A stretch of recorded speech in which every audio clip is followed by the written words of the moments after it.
Okay, I want to welcome everybody to our first meeting of 2024. It's January the 18th, and I don't see any newbies here. It's all, oh, Sue Harvey is not really a newbie, but we haven't seen her in a while. She's here, so I think she's busy doing something in the background, though, but she is here, and she promised me at the Christmas party that she would be coming this year, so I'm glad to see her back.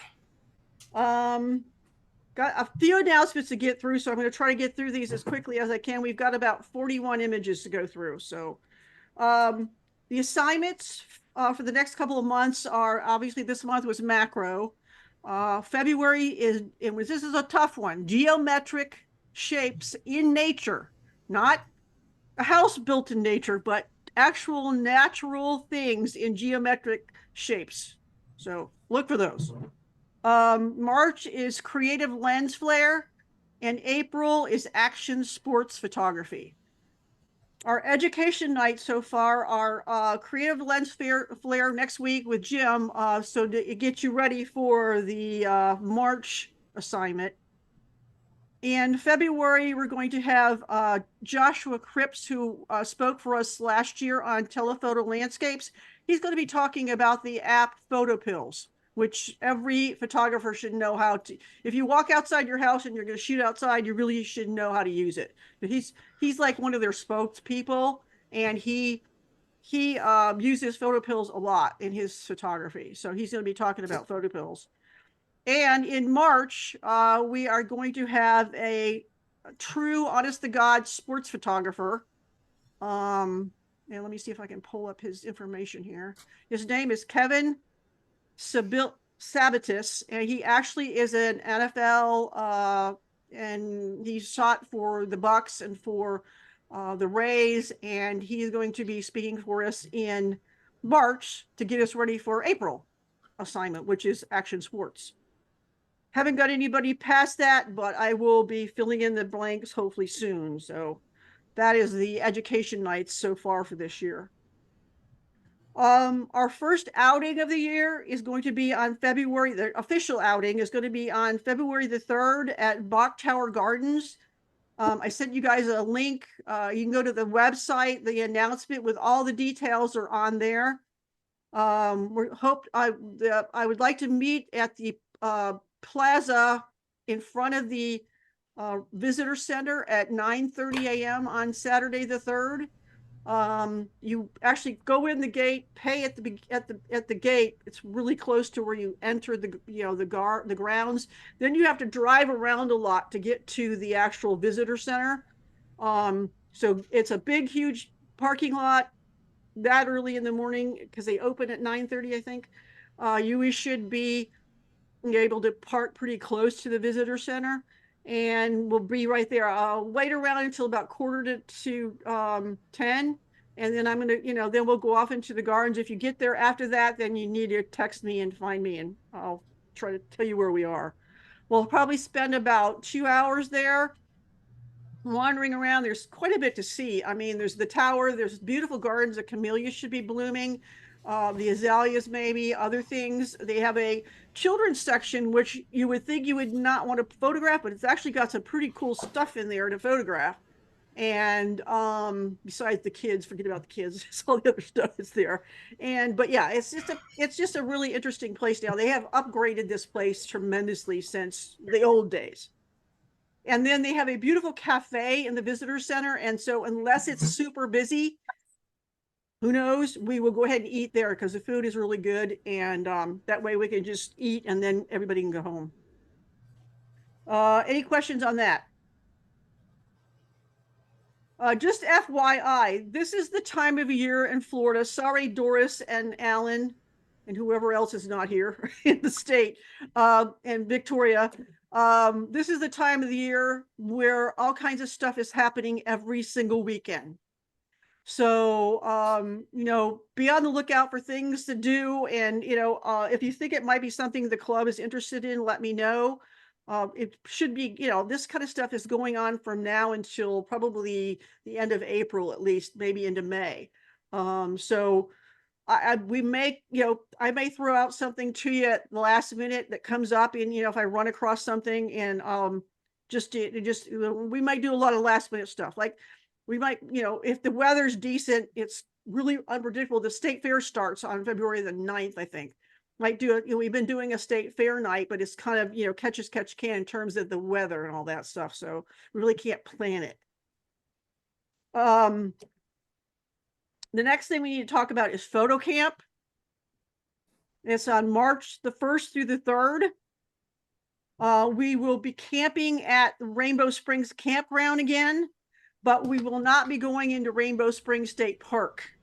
We are going to drive about 30 minutes to Cedar Lakes and Woods, Cedar Lakes Woods and Gardens, which is a privately held botanical gardens, which is in Williston. It's about a 30-minute drive, sort of northwest of the campgrounds. And we checked it out a couple of months last month, and it's actually pretty interesting. It's a place that was made from a old mine, and they've put in waterfalls, and there's a lot of plants and a lot of flowers, and it's an interesting place to go. There's an upper level, and then you go down steps, and there's a lower level, which is where the water is, and the waterfalls are coming down into that water. So I will be posting the information about photo camp tomorrow on the website. So take a look at that. There's a lot of details on there. And then there's the sign up form if you're going to attend it, whether you're going to camp. Obviously that needs to be, that's a first come, first serve. We have 5 tent only spots, which multiple tents can go on. Just read through all the details on that. And if you're planning on coming, please sign up for it. If you're just going to come for Saturday, you still need to sign up, but just tell us you're coming on Saturday, because we supply lunch for everybody and we need to know how much food to bring. Any questions on that at this point? We'll talk about it again next month. So, one change, the board met last week. And one of the changes that we fortunately we had so many changes last year. We only had one minor little change we had to make because of the fact that we lowered the number of submissions that you can make each month from 3 to 2. We are changing the qualifying number of photos, which last year was 16. You had at least submit 16 images in order to qualify for the end of year awards. Since we've lowered the number of images per, for the whole year to be 22 at the max, then we've lowered the qualifying number to 12. So you still have to have 6 assignments. You have to pay your dues. You have to have 12, at least 12 images, and you have to participate in 6 assignments. So that's what qualifies you for being eligible for the annual awards. And when we do the scoring at the end of the year, we have all these scores.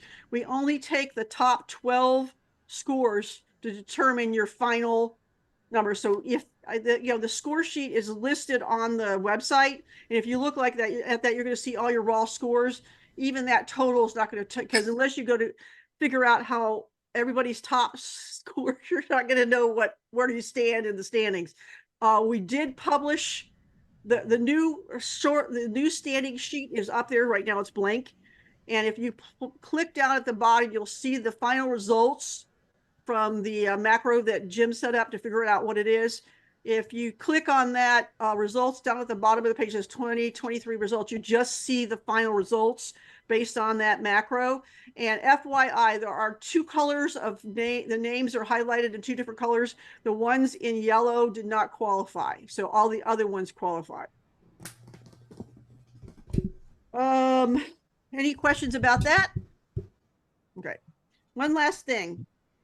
We are putting together the details for our next charity thing. And it's Towers to Tunnels charity event, which is on April the 5th through the 7th. I'm getting Lee Wynn and Karen did it last year. They need some more help. So unfortunately, Lee Wynn's going to be away at that time. So we'll have to come up with a plan, a group of people to work on this. So I'll be asking you about that probably within the next month. So if you think you might be interested, it's basically taking pictures of golf tennis, and pickleball, and a few other little side things. So if you're interested in it, think about it, and I will be asking for volunteers shortly on that.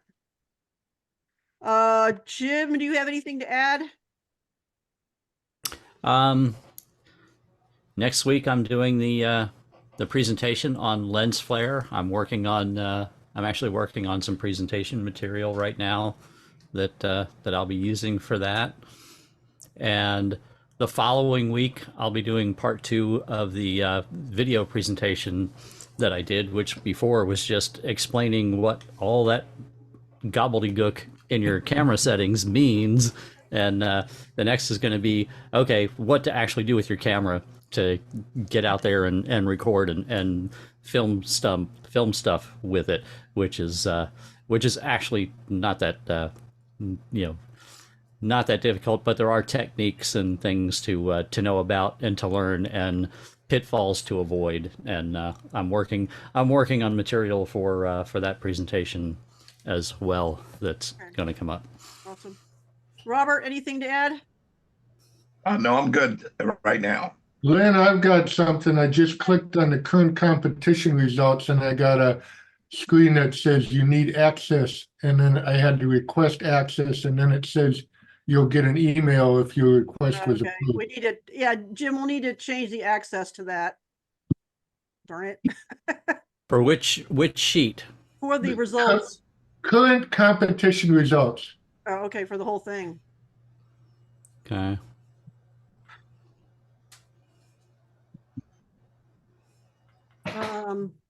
Hold on a second. I'm trying to bring, I usually bring Lightroom up before I get started here.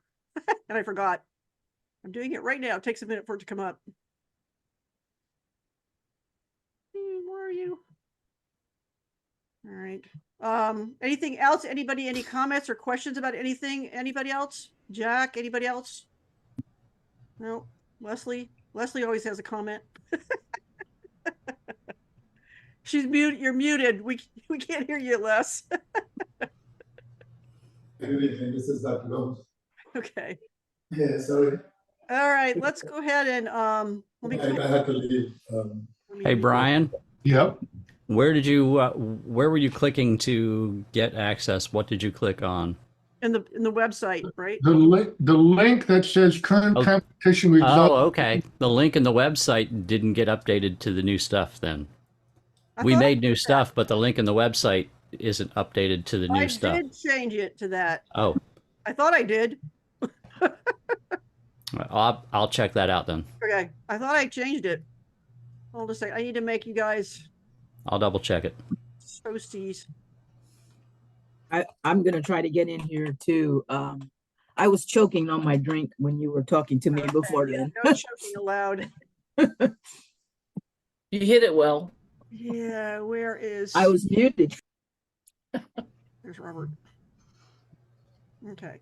Robert and Jim are now co-hosts. All right.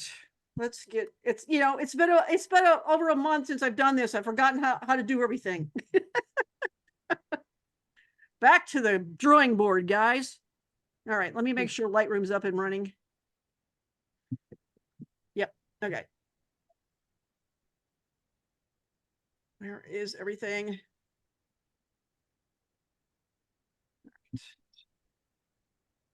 Zoom. All right, I'm going to go ahead and share my screen.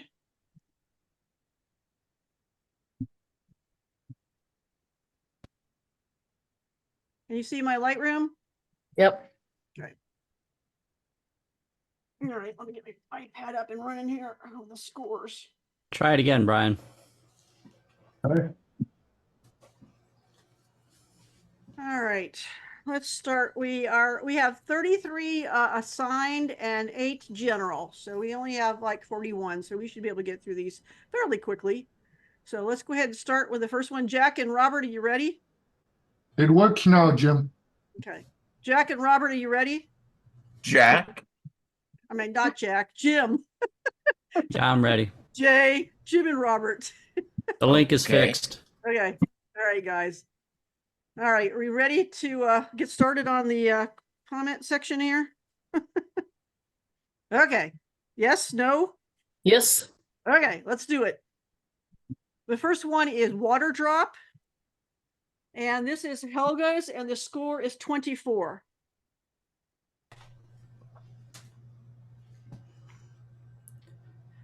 If this is a 1-to-1 macro, that's a really, really tiny water drop.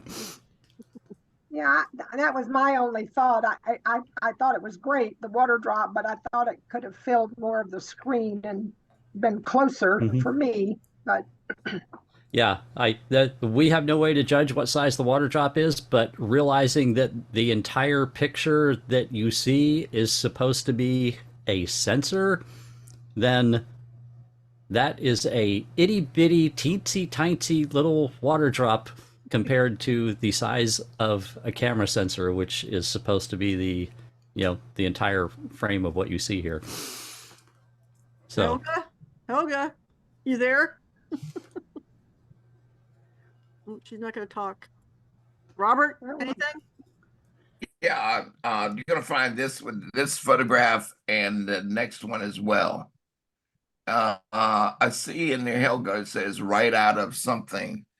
straight out of camera. Yeah. So, but the straight out of camera doesn't necessarily mean it's a macro. Right. Yeah. That's what I'm saying. Is that water droplet actually reproduced at 1-to-1? Then doing it with a macro lens doesn't necessarily mean it's a 1-to-1 macro. 1-to-1 means it is reproduced at its actual size on the sensor. And that's what I'm saying. If that water droplet is reproduced 1-to-1 at its actual size on a sensor, then it was a itty bitty microscopic little water drop. Okay. Just being straight out of camera and just using a macro lens does not necessarily make it a 1-to-1 macro. And like I say, we have no scale, we have nothing to measure this. I'm just saying is if this is truly a 1-to-1 macro, then it was a very tiny water drop. Okay. Next one is also Helga's. This score is 23.3. And again, if this is 1-to-1, that is a very, very tiny seed. And I also have a question. What is the white mirror image? Okay. What is that white mirror image? How did that get in there? What is that about? Helga. Oh, it's Milk. milk. So it is a reflection in milk. That answers that question. Okay. Well, So it's a seed in milk. Okay. so ideally, if it was 1-to-1, this would the seed itself would have been much bigger, right, in the frame. Or Yeah. if we're saying this is 1-to-1, then that is a super tiny seed. Right. And then that then becomes the question of why is there so much space around it on a 1-to-1? Yeah. Yeah. So let's. Yeah. Yeah, the only reason, pardon me, the only reason for that much space to be around it on a 1-to-1 is if it's extremely tiny. Right. So ideally, you. this seed should have filled up the whole frame if it was 1-to-1. Yeah.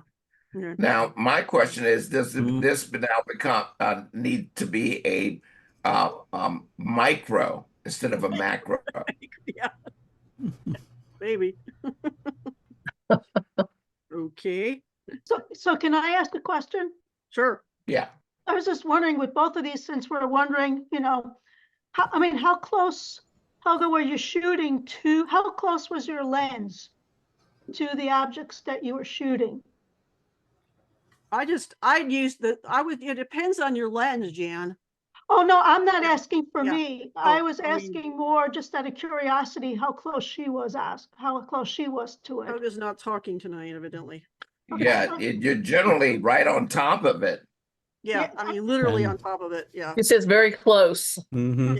Okay, Yeah. And so yeah, that's- oftentimes what happens is people will have a macro lens and they will put it close, but you can actually get closer. And Jim, I think Jim pointed out one time, what you want to do is you want to barrel your lens all the way down to its finest deal and then move the lens in. Yeah. Mhm. Is that right, Jim?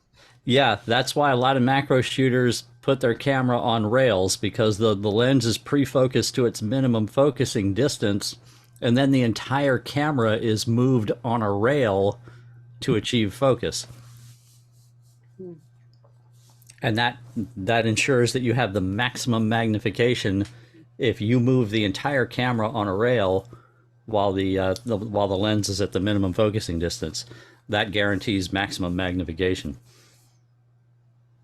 All right, let's move on to the next one is Peekaboo.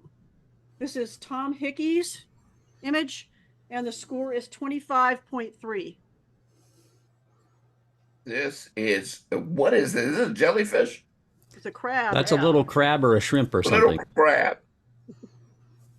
I Uh-huh. mean, That's you had to be close That's to this fantastic. thing. Yeah, Hmm. that's super close. That's better. I think that's probably bigger than 1-to-1. You know, I thought there was somebody with Nike shoes just showing off. It does look like shoes up here. Whose image is this? Thomas Hickey. Tom Hickey. Yeah, Is he here tonight? haven't seen him. Okay. Not only that, this looks like it was done underwater, Yeah, which it is- does. Yeah. which adds an entire new set of challenges to what you're doing. Look at How this- can you, this how part. can you focus underwater, man? I don't know. Focused on that part. For close up. Yeah, this was extremely well done. Okay, next one. The next one is a tiny bundle. This one is Chris Marigay's, and the score is 24.1. Why is Chris not here? Chris is here. I don't know. He was here. I thought, no, maybe not. Sometimes he comes in a little late. Oh. Oh. Yeah, this is this is a very nicely done macro. The image could be brighter and have more contrast, but as far as the technical part of getting a 1-to-1 macro, it looks like that was achieved and done well. Robert? Yeah, I concur. Okay. And Sylvia, you have anything to add? No, I agree. I like the image. I thought it was it had a lot of impact. Yeah. Just give us a little exposure and contrast. Yeah. Lynn, if you got I- it in Lightroom, let us see that. Yeah. I have a question. For answers, if you I've been do it out. right. I've been out for a month or two, but do we usually do the judging in relative silence and then the commentary in a second session? No, yeah, the judging is all done before the meeting. I see. The Yeah, judging's already been save- done now. Yep. Save time. Yeah, you haven't been here for a while, Barry. Yeah, we started doing this probably 4 months ago, and we are now judging everything prior to the meeting. Just to I'm save sen- time. Yeah, I'm sending the galleries to all 3 judges, and they we have Robert and Jim, and then one member is the 3rd judge. So Yeah. this So our one- scores are already done, so we can just announce a score and start critiquing. Okay, so the next one is Were you going to adjust that for us or not, Lynn? oh, I'm sorry, what did you want me to do? We got sidetracked. Boost the exposure and give it some contrast. Come on, computer. Up. Yeah, there you go. Now give it some contrast. Yeah, look at that. Now, Yeah. now look at the before and after. Just click it over in your history. Give us a before, after. Look at the difference. Yeah, just needed a little pop. Yep, Little pop. that really pops now. That looks great. Next one is Stone Crab Claw. This one is Kathy Thompson's, and the score is 23.7.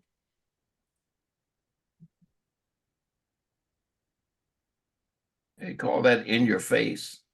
Mhm, I wouldn't want that too close to my face. It might pinch. mhm. Yep, and let me see the settings for that again. Let me see that under that histogram, 30 millimeter f11. Okay, that this This is nice. It could have benefited from more depth of field. I suspect that lens has goes more stops than just f11, which may have helped. And this looks like it would have been a perfect candidate for focus stacking. Yeah. Because That was- the detail in the middle of that claw is great, and that having the tip in focus would have been fantastic too, and that could have come in with possibly with a larger f-stop, maybe not, but definitely with focus stacking that would have done that. I think in a 1-to-1 that 11 to 16 would not have held. Mm-hmm. With that back claw being like it is. Yeah, I don't think like like I say, I don't think that, even with another stop or two that it would have gotten that much depth. How many exposures would you need to focus stack that? Depends on your lens and your camera. Yeah. That's a variable. Yeah, something this wide is going to take a few, probably. Yeah, I've never done focus stacking, so I guess that's something to learn. Oh, this is yours, Kathy? Yeah, this is mine. Oh, your camera has it built in. Yeah. Yeah, it's actually Not all of them. Mine doesn't. Yeah, but it's not built into me. That's the problem. And Maybe and I that's can a tell good you education topic.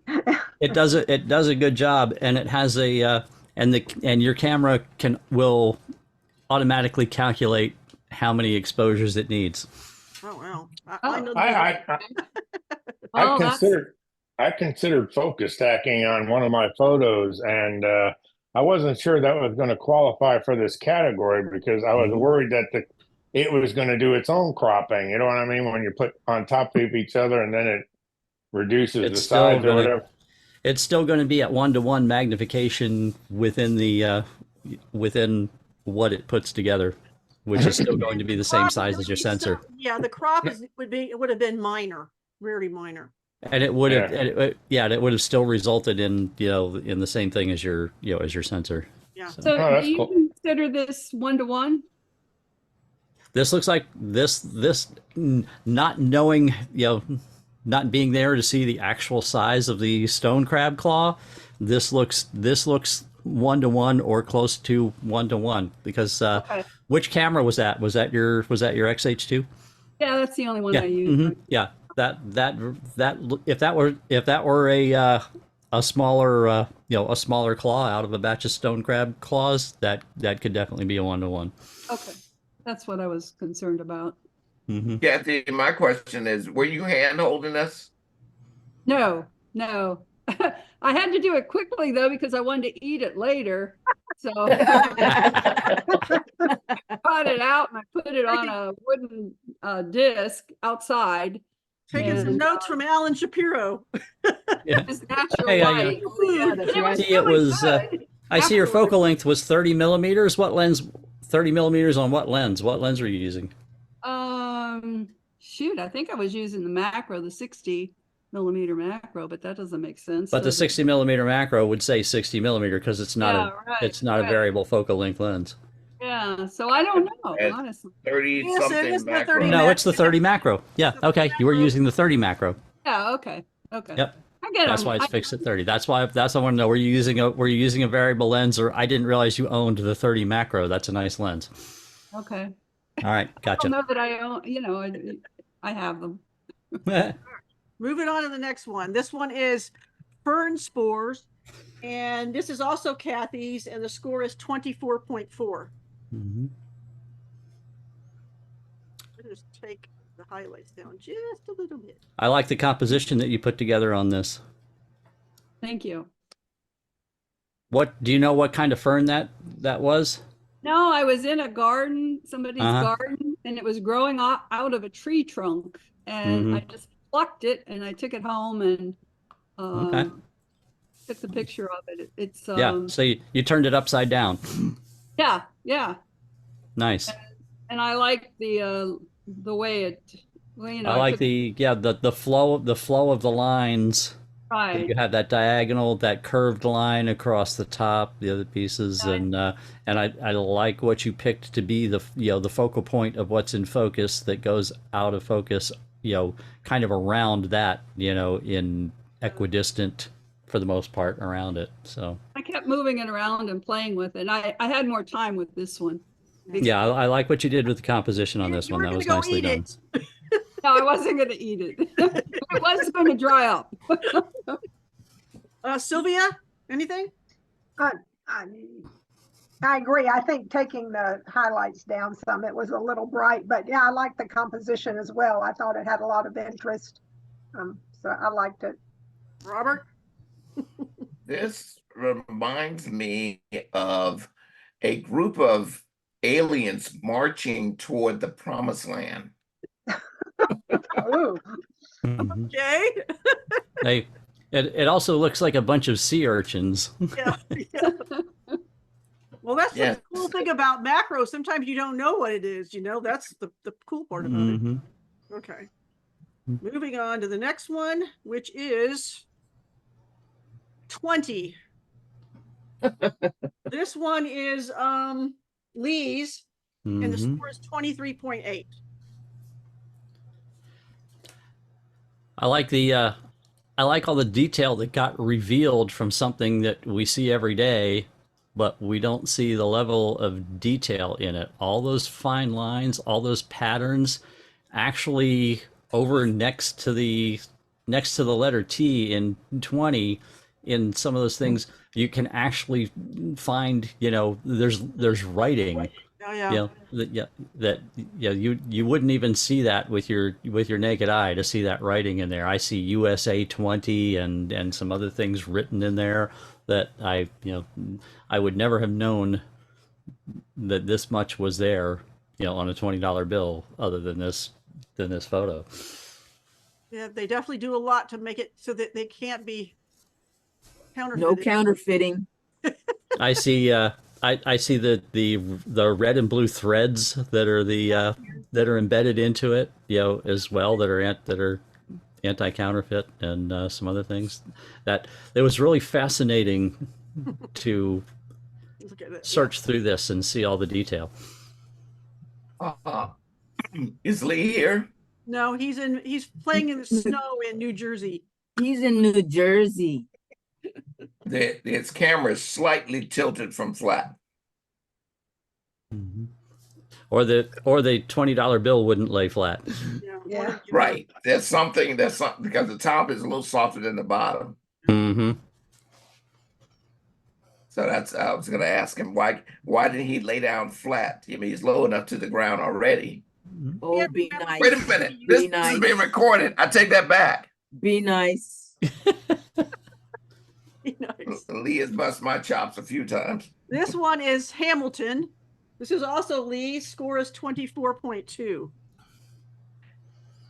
Yeah, this one had a little better clarity on it than the other one. Yeah. All the way I throughout. like this one. I like this The one. same. It's a 1-to-1 macro portrait, Yeah. which was kind of a fascinating concept that I appreciated seeing that concept being done, a 1-to-1 macro portrait. Called me when he was trying to shoot, and he said, "How do I know it's 1-to-1?" I said, "You got a quarter?" And he's like, "Yeah." And I said, "Put it in your frame." And that's how he figured out whatever was a quarter will fill up so your quarter fills up your frame, and then you put whatever you're trying to shoot underneath that quarter. Mm-hmm. And then take the quarter away. Yeah, and that's a good reference. That's why, going back to those first images, if you think that a quarter will entirely fill the dimensions of that, look at how tiny that seed and that water drop are in relationship to a quarter. How is it the we trust backwards? I don't get that part of it. On the other side. It's on the other side. It's you can see it through the other side of the paper. The paper's transparent enough to see the writing on the other side of the bill. He was shining a light through the bill. I get it now. Thank you. Yeah. The bill is probably laid on a light table, or but the light is being projected through the bill from the back. Yes, because the lens is so close to the $20 bill, or whatever bill that is, that the light can't shine past the lens. The lens is casting its own shadow onto it, so the light is being projected through from the back side. Yeah.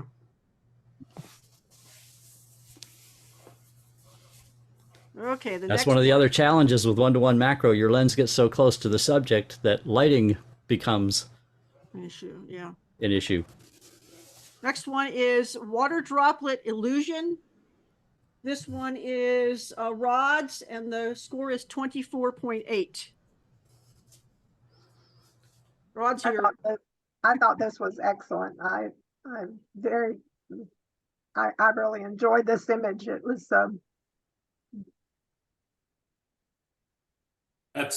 Can you hear me?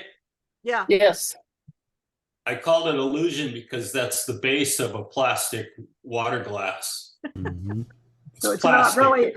not really a water drop at all. Huh? No, it's a Yeah. plastic formation in a plastic glass. Very cool. Cool. Yeah. Neat. Yeah, beautiful abstract. Yeah, I really like it. Yeah. Robert, anything? No, yeah, it threw me for a loop. Like, what the Yeah, heck? you got me. I was gonna thought it was a water drop. Next one is the pick. This one's Karen's, and the score is 24.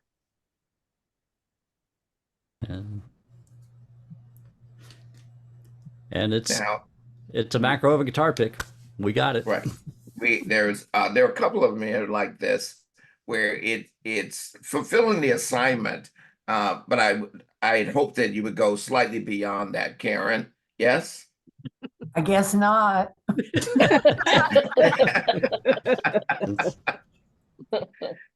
Here's what I say about that. Generally, when you're doing any particular assignment and you're doing it generally for the first time, or you haven't done it in a long time, you approach it this way. You shoot the simplest item that you can do in the beginning. And then after that, then you start to put a little more design and creativity into it.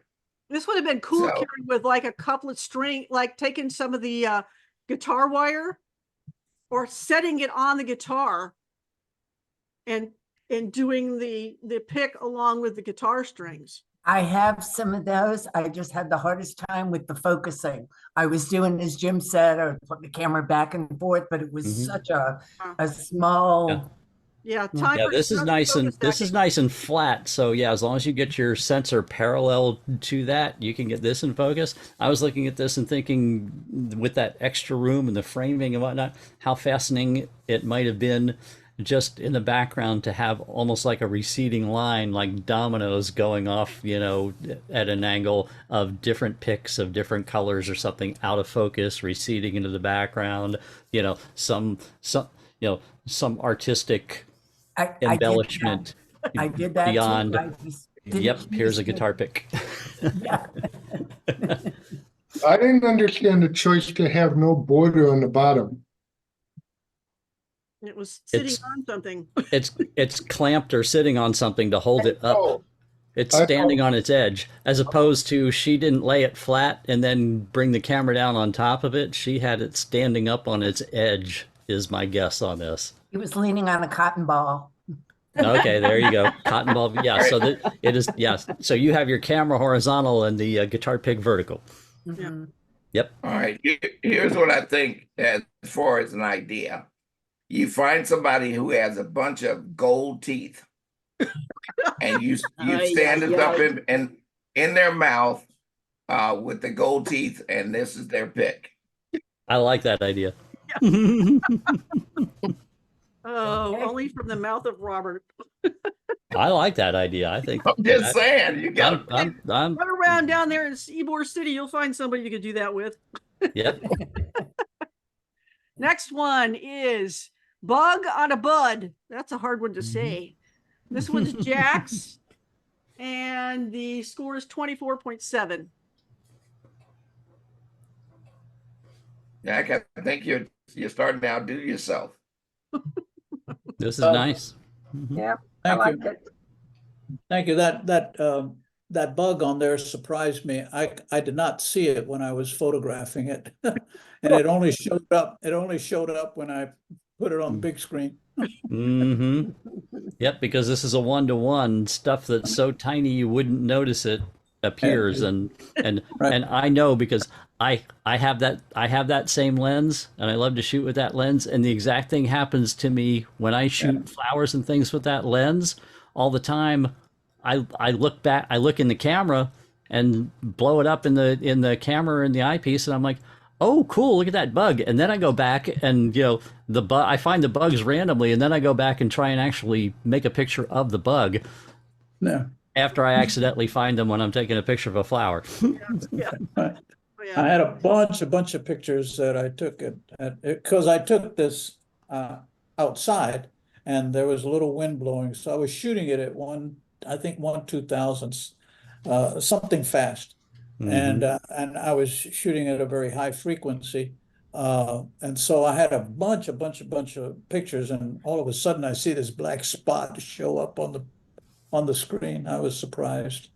And that's what's in focus clearly, is the bug, which is fantastic, and and right on the point of that. So the whole bud itself becomes curved leading lines right to the bug, which is great. It's Why always is it all this? What's around the edges here? Did you create that, or is that what? Well, I just threw that in there because there was so much other stuff around there that I wanted to just block it out. So I put that I put the black around it post shooting. It was post production, but I don't like to put that heavy a vignette. But it was so distracting, I couldn't block it otherwise. Yeah, when you keep crop, it's hard. Yeah, and I looked at that and I thought to myself, yeah, you did that, but the nice thing is that you kind of, in the way you did it, you didn't just put a circle or an oval or whatever. Right. You mimicked the actual natural shape of the environment and the things that are going on with how you kind of mimicked the points of Right. the points of the petals and the round part and the points. And I appreciated that your vignette was a very organic vignette. Yeah, it looks like you're shooting through something. You're shooting through leaves. Yeah. Mm-hmm. Yeah, that was post production. Again, I always say it's better to be lucky than good.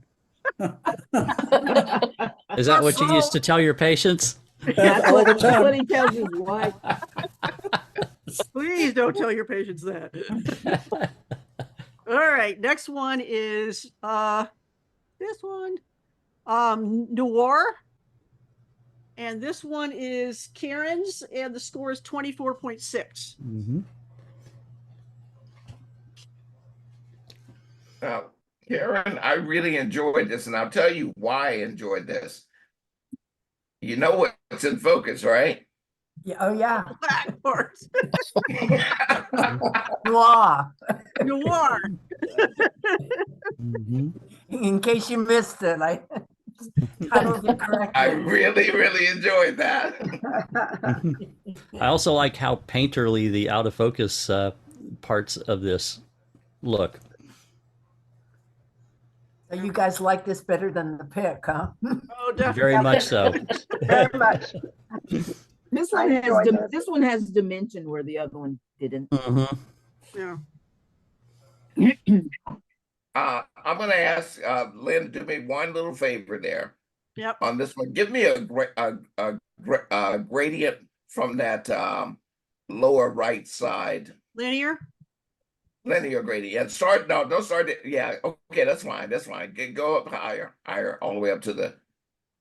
That's good. Let's just bring that value down just a little bit. I'm gonna ask that you bring more of the highlights down, not the exposure. Yeah, put the exposure back to 0 and pull back on the highlights or the whites. Yeah. And give me, instead of a warm tone, give me a cool tone. Just, yeah, something along that line. Mm-hmm. Yeah, move your midpoint. Yeah, there you go. Yep. There you go. I just needed something that not take me off the page. That's all. Oh yeah, I see that. Yeah. Much So less. yeah. Right. It keeps you more over here. Right. That's the thing. I just didn't want to leave the page so quickly. All right, next one is 1-to-1 for a 35.9 millimeter sensor. This one is Jim Hagen's, of course, for 20, and it scores 23.3. Yep, there's no room for doubt that that's a 1-to-1. And now this is kind of like what happened with Lee's $20 bill. Something's off kilter because the left side of the image is way sharper than the right side. Well, that's what I was talking about originally, but actually it was what Robert said earlier about you start out with something simple, and I had this millimeter. I had to figure out what size my sensor was, and this is an actual 30, full size sensor. So, demonstrating a real 1-to-1. I didn't care too much about the score, so I said, I'll just turn this in. But this is so I used this as an example for the other photo that I turned in. Well, I will tell you this: Karen wins on popularity. So obviously still unclear on the concept even after all this instruction. Why is this obviously a 1-to-1? He actually put a ruler on there that is exactly the dimensions of the camera's sensor. Yeah, my sensor says in its manual it's 35.9, and that's, to me, it's about as close to 35.9 as you can get. Yeah. So that's a 1-to-1. My 105 lens actually went closer than this, but I just did the 1-to-1 routine. Oh yeah, some macro lenses can magnify more than 1-to-1, but they can only magnify more than 1-to-1 if you actually move them close enough to do so. Yeah, I thought this was probably a boring image, but I said this is a 1-to-1, so I'm going to turn it in. Yep, no denying this one, no guesswork on that. Do you think he just had the camera tilted a little bit, or is it possible his lens? Yes, the sensor was not exactly parallel to the ruler. Okay. That's either that or the lens is soft on one side.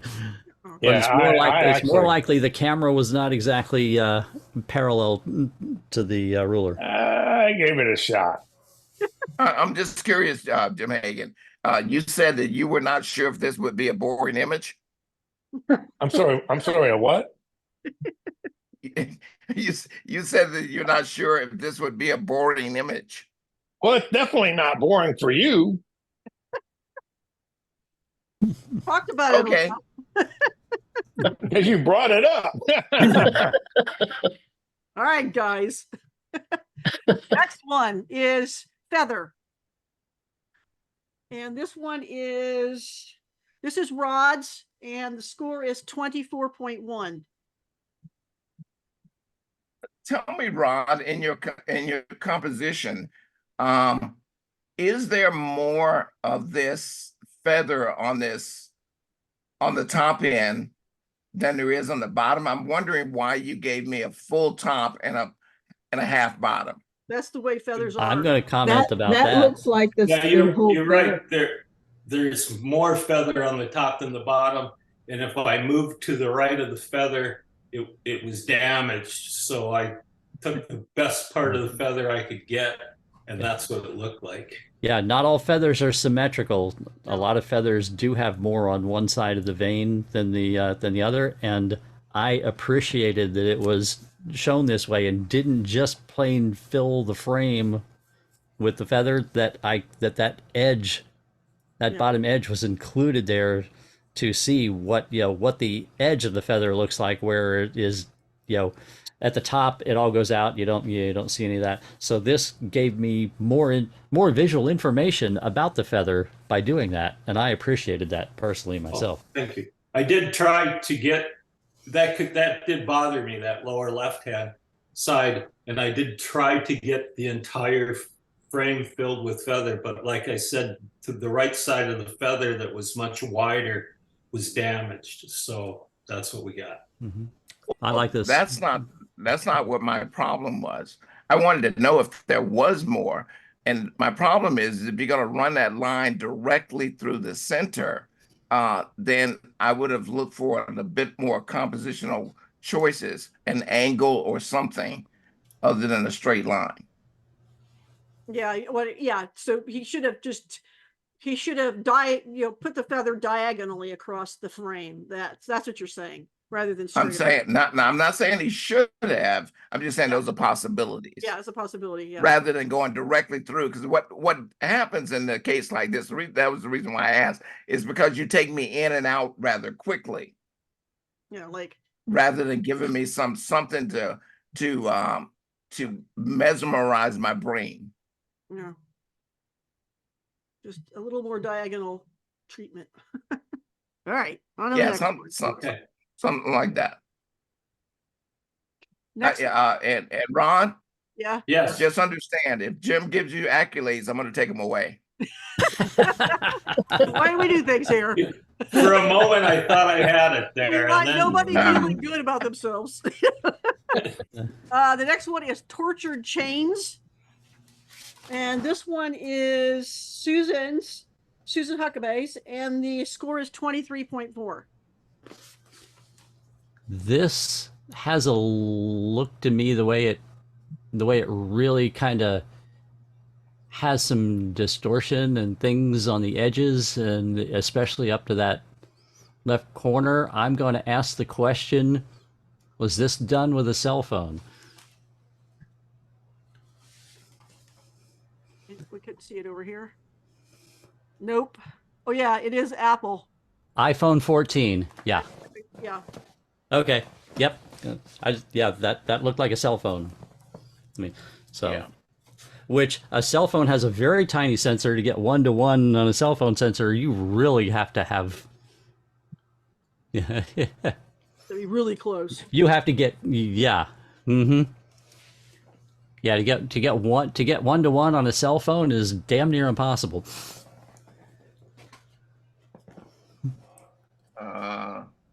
Susan is Susan. I saw Susan on here earlier. I'm here. Okay, you're just taking it in, right? She said she doesn't want to comment on your comments. I was listening. So you're saying that is not 1-to-1? No. Yeah, you have to understand how big a cell phone sensor is, which is ridiculously tiny, which means to get 1-to-1, you have to get super close to something and fill the frame with something that's ridiculously tiny. Yeah, it's not the easiest thing to get a 1-to-1 on. Is like, I don't know, what are these big cameras? And even our the DSLRs and the mirrorless have fairly small sensors. So, but yeah, the phone has much smaller sensor. So. Yeah, on a like I say, talking about on a cell phone, probably you would be needing to fill the frame with something like the size of a pencil eraser. Yeah, they're okay. Yeah. Next one is Curves. This one is Sylvia's. Score is 25.1. Curves. Okay, thank you. Curves. And this is Sylvia's, and the score is 25.1. It's beautiful. Thank you. Yeah. And that's the nice diagonal line there. That's exactly what I was speaking of. Yeah. Go down here. And then we got lines. Everything's diagonal. Am I not the only one that thought she was channeling her inner Georgia O'Keeffe? Yeah. Yeah. Back at that ghost ranch. No, that can't be Georgia O'Keeffe. There are no nasty parts. Those parts are not nasty. They're sexy. You knew exactly what I meant when I Very nice, Sylvia. Thank you. Go back. Tell me about this. Tell you. I took it with my 70mm macro lens on a tripod, and it's of a Amarilla lily, actually. And I just like and at first I thought, well, and I had the aperture really closed down, I think pretty, but I thought, well, maybe it's not all in focus enough, but I tend to like that selective focus kind of look, actually, but for me. Well, It's very nice. It's very nicely done. Yeah, even at your smallest apertures on a 1-to-1, it's hard to carry through. Oh yeah, yeah, yeah. Especially knowing that blade is a certain distance away from the next blade, Right. from the next Right, the surface levels, end. So yeah, the depth of yeah, they are it going to be a little changes bit so different. much. Yeah, yeah. But Lynn was about to make an adjustment. I was. Yes, you were. What was I going to make? I don't know, but you came into and you were getting ready to do some sort of adjustment. No, I came in to see what f-stop she was at, which is 14. And this was before that, and you were headed in the right direction just then with your reds. Jacking up the colors. This is Robert's favorite thing on Lightroom, guys. It's called the calibration. It's so important that Lynn moved it to the top. Yes. The colors do not ever come out of your camera the way you saw them. Yes. And so that's a way of first giving thing us I a do little on bit the of extra yeah. without actually going through and oversaturating. It's just a little, it's just a tiny little bit of difference, but it does. There it is to start off with, and there it is with it done. And it's just tiny bit. I mean, you could get really carried away and go crazy with these two. Yeah. And like Robert says, this is not affecting it in the way that the saturation and other adjustments up at the top do it. And in the calibration panel, it's actually redefining the math that it's using to define the colors. It's in the first place. If that makes sense, it's you're changing how the colors are defined in the file to begin with, as opposed to taking a color that's already defined and then shifting it with the other adjustments. So Jim, I mean, how do you, I guess, usually when I do that, it's just I play with it. I mean, but is there a way to do that? With this panel, it takes experience to start to get a handle on which sliders will have what effect in what way, because they in some cases they seem counterintuitive. In some cases it will seem to your eye like you're adjusting one slider that may say blue or green, and it looks like it's affecting other colors more than that. And that's complementary colors.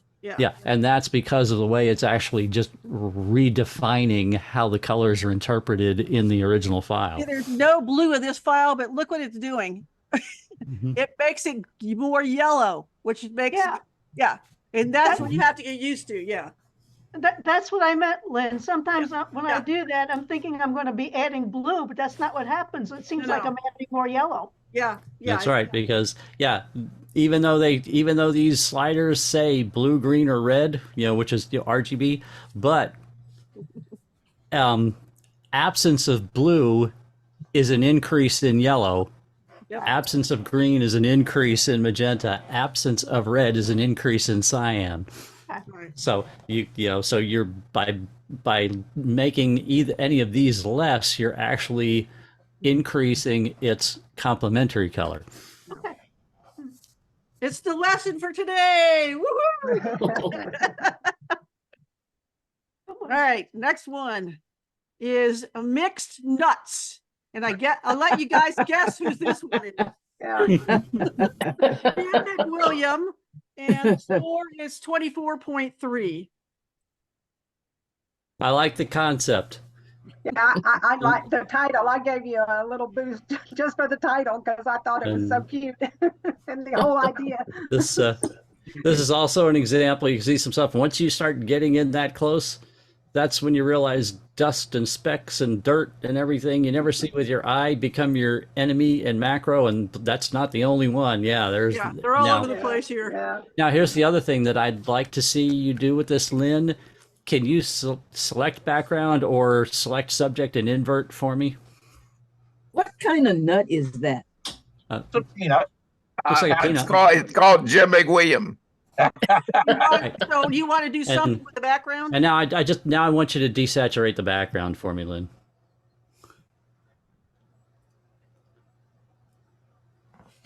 Did you see all those kind of color contamination of light on the background? That now just go back, see all that yellow and blue light all over it. Yeah. Now go back and show without that. Now the subject becomes more the subject, because that blue that's in the metal nut and the warm color, which are complementary colors in the peanut, these two really play off of each other so much better now that blue and yellow light is off of the background. Put it back again, Lynn, and let's see. Look at now all the blue and yellow light all over the background, and look at how much less these two items play off of each other versus when you desaturate the background and take that color contamination off the background. No. Forget it. You can do this. And that's a paper towel. That's what that is. Yeah. Mm-hmm. The light was playing with it. The reason why there are specks on there is because it wasn't a bounty. It's also probably not clean either. Clean. Although I can't explain that. All right, moving on. Next one is memories and shells. This is Susan's, and the score is 22.1. Okay, I can look up there and see that the lens was a 2.2 millimeter lens. That tells me this is a cell phone, and that tells me this is like 1,000 times bigger than a 1-to-1 macro. Susan, Do you see? Susan? Do you see? Do you see the erosion holes in either of those two spiral shells? The two little corkscrew shells. Yeah, you see that hole right there? Mhm. If you had filled the frame with that hole, you would have a 1-to-1 macro on a cell phone. Okay, so basically, let me just make sure I understand, since I thought I was shooting macro according to the little yellow flower that came up to do that. Nope, that means close up, and it doesn't mean 1-to-1. Okay, so in order to do it on a cell, which obviously I did both of mine, in order for it to be 1-to-1, it has to be something. So what would my reading be on my, to show that it was 1-to-1? What would I do? There is no reading that tells you it's 1-to-1. You have to know how big your sensor is, and then you have to know that you're filling up your frame with an object that is the same size as your sensor. Okay, I got you. So that's why I'm saying if you see those holes in those little shells, those are close to, if you had made that part of that spiral band of that shell fill your frame, that would be a 1-to-1 macro on a cell phone. I don't think the phone could get that close, though. Exactly. Cell phones cannot, in reality, they probably can't do a 1-to-1 macro with a cell phone. You would have to put, I think you could probably do it with, they have macro lenses that you can add. And there are some cell phones that have what they call a periscope lens in them that actually makes the distance between the lens element and the sensor further distance, that can achieve things like that. It's what they if the camera has what's called a periscope lens design, then. Okay, thank you. I do want you to make some adjustments on this image. It's a nice image. Oh yeah, it's a beautiful composition. So let's bring these highlights down in this thing right here to start with.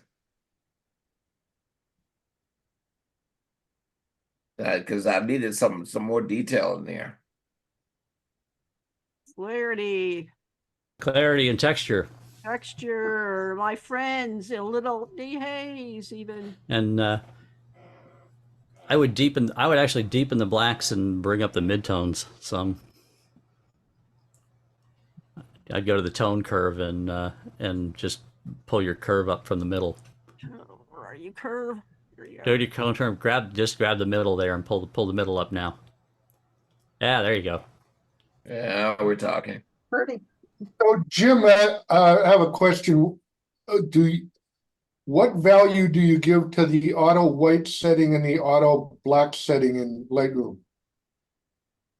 What do you lost me with your question. I don't understand the question exactly.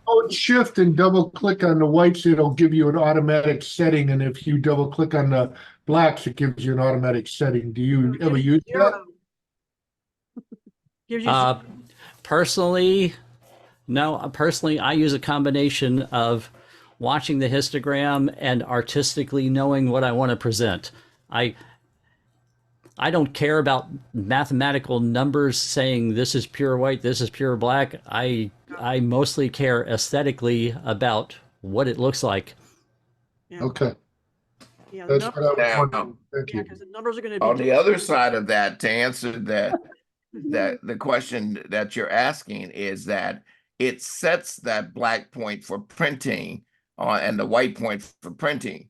And the option for that is, I'd like for you, Lynn, if you would, hold down, you're on a Mac, hold down your option key and move the blacks. Move the black slider, option key, black slider. All right. So at this point, you're finding, the blackest point, and then if you do the same with the whites, hold down the option key, you're going to be finding the blackest portion of the image. White so the moment you see a little bit of white, that's the whitest portion, and you know that those areas where the black is black, the white is white, or the blowout points. So that's on the technical side of it. But I am because I'm in that pro world, it's all about aesthetics. So I really hate to say this, but I'm in Jim's camp. Yeah. Damn it. I said it out loud. Yeah, I mean, I'm the same way. I'm gonna start with maybe the technical side, but then from there I go for what I want it to look like. So. All right, that's what I wanted to hear. Thank you. Yeah, the technical side can kind of point out to you if you obviously have some glaring problem about seriously clipped highlights or something that you might want to do something about or whatever. But outside of those technical things, showing something like that, it's it's, as we say, it's aesthetics. What do you want the viewer to see when they look at the image? Right. Do you want them to see something that that technically by the numbers says, oh, it has a couple pixels that are pure white, and oh, it has a couple pixels that are pure black? Or do you want them to see an artistic image that looks like you want it to look like? Thank you. This one is Brain. This is Altered Reality. This one's Jax, and the score is 25.2. I think it took some brains to make this one. I really appreciate the levels of conceptualization going on. The microprocessor, being the brain, the relationship to overlaying that brain, which was very well done artistically with your compositing, and knowing who you are and what you do and how this relates to you as the artist. Exactly. I had fun with this. You did a great job with this one. Thank you. I know even the color palette is very aesthetically pleasing with this. The brown and blues. Yeah. I agree with all that, but I know that it's there, but that lower right corner, that little black thing is I think is kind of a distraction. What? Oh, you're talking about this? Yeah, exactly. Yeah. Not to me. Not for me. First time I noticed it. I mean, all you have to do is, Now, to Brian's point, it is inconsistent. Bye. We can't crop. We can't crop though. We can't crop. That's true. Because it's altered reality. Not allowed to crop in this section, in this assignment. Also, this is cool. Next one, Next one is which path to follow. And this is Sylvia's. And the score is 24. Very nice abstraction. What is this, Sylvia? Is it like moss on the tree? It's lichens. It's a tree with lichen. Yeah, lichens all over it. Yeah. Now, would this constitute shapes in nature? It's What a shape but do it's you not see? Geometric. Patterns in nature? There's a circle. I thought to myself, I wouldn't take that middle path because there's a dadgum traffic circle there, and I hate traffic circles. A roundabout. Yeah, roundabout. Yeah. So these are extremely tiny baby lichen sprouts. Okay. If this is a So- 1-to-1. So Yeah. would they count as this? Would this count as shapes in nature? No, because it's geometric shapes. Yeah. Geometric Okay. shapes are triangles and This circles is- and squares. This is organic shapes. This is not Oh, geometric okay. shapes. Yep. Just trying to get Yeah. some clarity. Yeah, and I think it's not quite 1-to-1 because I photograph lichens all the time, Oh, really? and these, just that center patch right that you're circling right there, Lynn. Yeah, That's 1-to-1. that looks like that would be 1-to-1 if that filled the frame. Oh, wow. Yeah, really close. Is that It- pine it- bark? Yeah, like I say, like we were talking about before, if you had a quarter and could place it against that tree, then move your camera close enough so that the entire quarter filled up your frame, then took the quarter away, whatever was Okay. underneath it would be your 1-to-1. And that's why I'm looking Okay. at that and thinking, okay, yeah, So yeah, I wasn't really close enough then. Yeah. yeah. Oh, It's oh, not I- it's not a 1-to-1. It's a I'm cool in image. trouble. I'm I in would trouble. again I'm do a in little trouble. little green and a little yellow, and then kind of take the highlights down a little bit. A little more texture. Voila. Cool image. Thanks. Anyway, let's move on to the next one. The next one is Gears and Wheels. This one is my image. I remember those gears and wheels. Remember those Gears and Wheels? Mhm. This Nice. is a cool image. I remember when you brought them to Robert's studio. Yeah. Yeah. Yeah, I was doing this on a rainy day. I like the lighting that you put on them. It was just window light. And by the way, I happen to remember and know as you guys are looking at this, you might not have a reference if you didn't see them, but these gears and wheels are like, every one of these is like 1/4 or half the size of a dime. Yep. This is Wow. more than 1-to-1. And this was focus stacked with I four. was going to ask you because the focus was so sharp all the way through. Yeah, I was it's going to ask you. I made 4 images and focus stacked them in Halcyon Helicon focus. Only 4, huh? Yeah, only 4. Well, these are very thin. These are just they're very, these are very just these are just little die cut pieces of plastic that are paper thin. A little bit thicker than paper thin. Yeah. Cool. Nice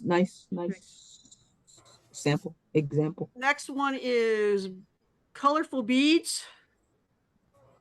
I thought that was candy. This is also Yeah. green. This one scores 24.4. These are about 1/4 of an inch, maybe a little bit less than 1/4 of an inch thick. And I also focus stack this because actually there's some of them are like this one was taller than this one. This one was actually a little shorter than that blue one. So they were Yep. all different thicknesses. And how many? Yeah, so they're images all in is that? different planes of focus. So that's like you say, we talked about earlier, one being an ideal candidate for focus stacking, and here again that this is an ideal candidate for it, and you did it and pulled it off. Just artistically speaking, is the overall warm tone, was that an artistic intention to have that overall warm look to it? Yes. Okay. Yeah, I wanted to look like it was. I didn't want it to be cool at all. Yeah, I think I used 4 on this one as well. 4 images. 4. Yeah. Yeah, I was doing a lot of research on focus stacking. I never got to actually try it because it's so foreign to me, but they were talking about some of them are like 200 Yeah, images. well, it depends on what it is. I mean, if you look at all these like insect images that look Insects are, yeah. yeah, Insect insects are images like, use a lot. Yeah. And there's so many details. This is relatively smooth. So if I missed a few little layers, wouldn't be noticeable. But on an insect with so much detail in it, you would notice it if they missed it. So you have to put them closer together and you have to do more of them, where I figured these were so small and I really didn't need all that much detail. I mean, it's really not that sharp, like right in here or right here, but I had it deep enough. I put them, I think, 2 stops apart for each four images. I was just trying to do something quickly so I wouldn't have to process them for hours in Helicon Focus. Yeah. And 200 can be a fairly small amount for a lot of insect macro. 200 is on the low end of a lot of insect macro photography. There's a guy that shoots that does insect photographs for the Smithsonian, and he does anywhere from 20 to 60,000 that get stacked, and it takes days to process the stacking. So that I was bug surprised must to be find. dead. I was Must be a surprised to dead hear bug. that landscape photographers, a lot of them do 4 or 5 focus stacks to get the foreground and the distant, the mountains in the background, the rock right near you in perfect focus. I've done a lot of landscapes myself with focus stacking, and typically 3-4 is the small end. I have one particular shot that required 17. And I was shooting this at f32. So question, how do you focus stack when you're moving the camera to get it in focus? Doesn't that change the no, image? I'm not moving. Actually, the camera does it all by itself. I just tell it I want to focus stack, and it does. It changes the focuses. It changes the focus distance automatically. All the newer generation of mirrorless cameras, the camera will calculate and do it for you. Okay. You start off with, you focused at the thing that's closest to the camera. That's where you start your focus point at, and then you tell it how many you want, and then it goes and it just dives. It changes the focus for each shot. Yeah, you can specify what the closest point is, what the farthest point is, and how much of a gap you want in between, the steps. Okay. This is Tony Gomes. For those who want to do some more research on photo stacking, there are like 3 categories. There's close-up, then there's macro, and then there's photo micrography. So you have to decide which one you want. Right. There's a guy by the name of Alan Walls. All right. And he has a lot of YouTube videos with tons and tons and tons of valuable information. There's another website. It's called photomicrography.com, and they have a very polite set of group of people there, and they have a lot of the discussions might be above your head, but they have a lot of basic stuff included too, and they keep those available for beginners. And for those of you that don't know Tony, if there's anybody in this group that knows anything about macro, it's Tony. Yeah. Thank you, Jim. Yeah. I'll give you the $50 later. Yeah. All right, moving on to the next one is a slice on ice. This is Jan's, and the score is 24.7. Lost my place there. You go, Jan. Yeah, Thanks, I love Robert. Yep, beautiful. Love all the organic patterns in this. Complementing between the ice and the piece of fruit. Thanks, Jim. I just know that when Jan first came here, she is like falling off a turnip truck. Didn't know what an aperture was, didn't know what a shutter was, didn't know anything. And we slapped her around a few times, and her eyes open. We smacked her a couple more times, and she cried. And then next thing you know, she has now elevated herself to star status. Let me ask you one though. She's not going to like me for this. Is this a little? It doesn't seem to me 1-to-1. I don't know how big that piece of fruit is. I mean, I was probably about 3 inches the end of my lens. So my lens is a 1.6 magnification. And I was about 3 inches, and I really had it focused as close as I could. And then I just did like you did. I kind of backed up a little bit. So I don't know what to say. It was what kind of fruit is this? It was a slice of lemon, but it wasn't the biggest. I mean, I actually had several slices, so it come down a bit. Okay, so. Yeah. So it is a little bit bigger than 1-to-1. Yeah. So it's close, but not quite. Yeah. Still a cool image though. Yeah.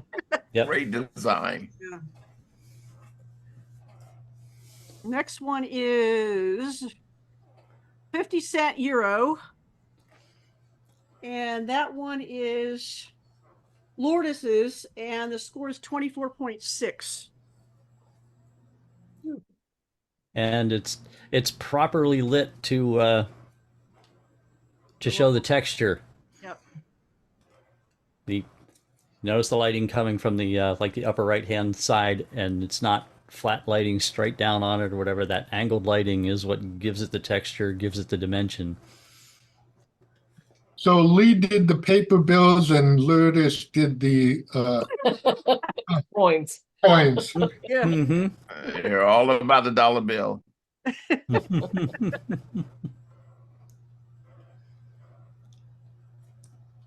And then the next and different countries. Yeah, this one is Look Into My Eye. Wow. This is also Lourdes. And her score was 24.7. I think that's Lee's eye. I was thinking that didn't look like his eye, but okay. I don't know. Might be. LED lighting, huh? Yeah. Yeah, that's pretty cool. And it's also fascinating to see the lighting and that light fixture. It's like, wow, that's a lot of light bulbs. Probably somebody they saw in the bar.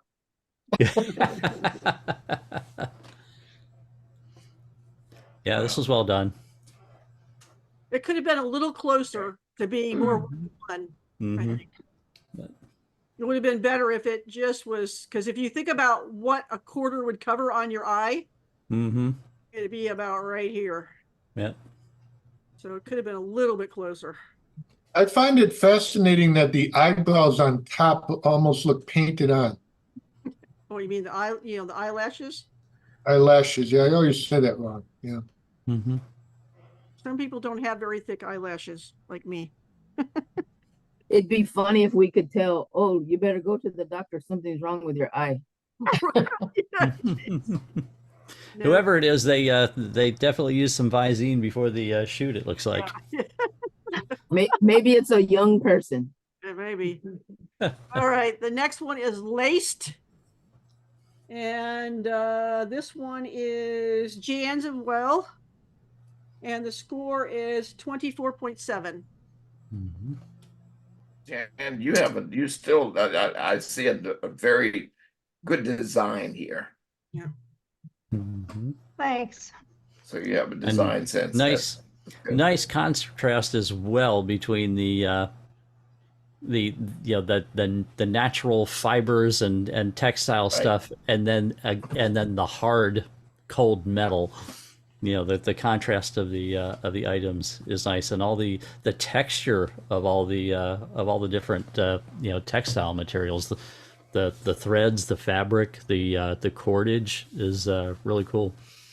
Yeah, this was a focus stack. This was probably about 36 images. Wow. Stacks. Yeah. Wow. Wow. 36. Do you say a 36 image focus stack? Yeah. Yeah, I was wondering about that because looking at the sharpness all the way through the depth from that cordage at the top that's closest to the lens all the way to the actual fabric, in the back is fantastic. There was no fall off. So I assumed it was focus stacking, and I had no idea it was as many as 36, but yeah, that's great. Yeah, the one thing I don't like about my camera is it doesn't do the automatic focus stacking. It's Canon's R, so it was the first mirrorless that come out, and there's no automatic focus stacking, so it gets a little tedious, kind of going through it. But Uh-huh. Oh yeah, so much easier just to push the button and stand back and get out of the way. yeah, I wish it did. It's the one thing that would cause me to upgrade the camera is just the fact that it doesn't have the automatic focus stacking. Well, go ahead and spend $5,000 and you'll get on the next month, and then you'll get it. And that's the issue, Robert. And Jan, how long did it take to process this? Well, I mean, I did it in what is that, Helicon Focus? I think that's what it's called. Yeah. I mean, it did it relatively quickly. It loaded the 30 some odd images, and I have to say I did 2 other iterations of this. The third one was about 68 images, and the last one I did was actually 76.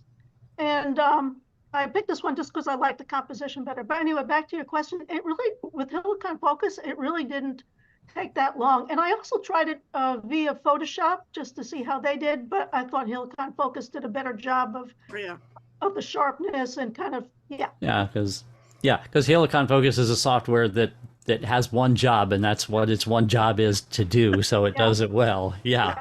Definitely. So, Richard, to answer your question, probably less than, I don't know, 2-3 minutes to load it all in. And great.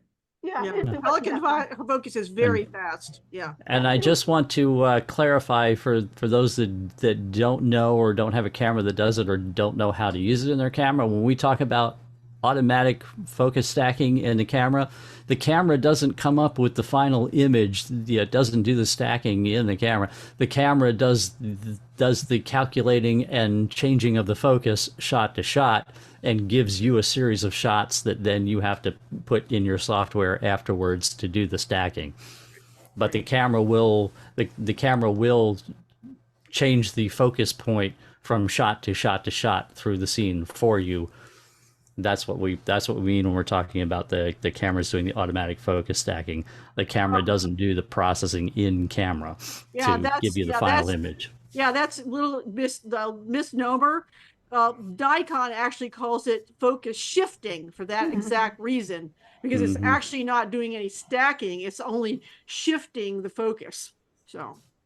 Would you give us the name of that focus stacking software again? I couldn't understand it. Helicon Focus. It's Helicon Focus. Oh, Helicon. Yeah. Helicon. Oh, Helicon. Yeah. Yeah. Jim, does the XH2 have that? Yes, it does.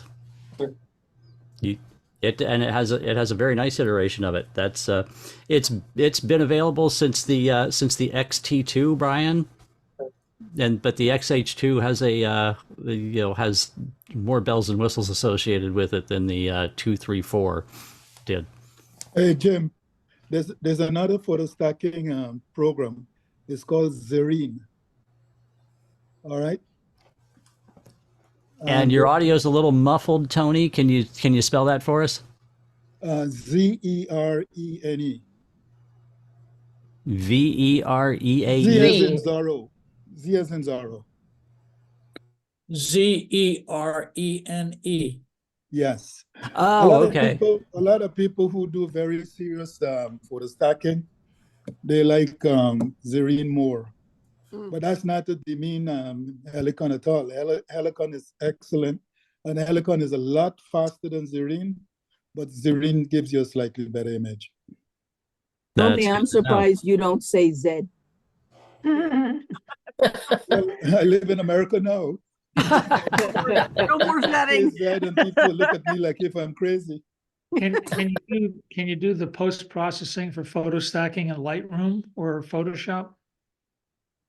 Yes. You can. Yeah. Yes. Yeah, Photoshop you can, but not Lightroom. Lightroom will pack it for you and send it on to the program. Okay. I have one more question for Jan. Yeah. Jan, what made you actually spend the money on the program? Because I like macro and I like textures in, my photographs. And so I had done photo stacking through Photoshop for a bit, but it wasn't coming out as, as sharp as I wanted. So I think I even talked to Lynn about it. I think I had asked her about it too. And so it was sometime last year that I went ahead and got it. So Because those programs are not something that people will ask about. That's why I asked. They'll just accept Photoshop's version of it. Yeah. Jan, how much was that program? When I got it was about $200.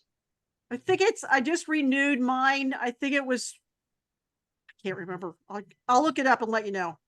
Well, I'm looking at it right now, and it says for Helicon Light 1 year is $30 or lifetime license for $115. Yeah. If you get the pro package, it's $200 for a lifetime.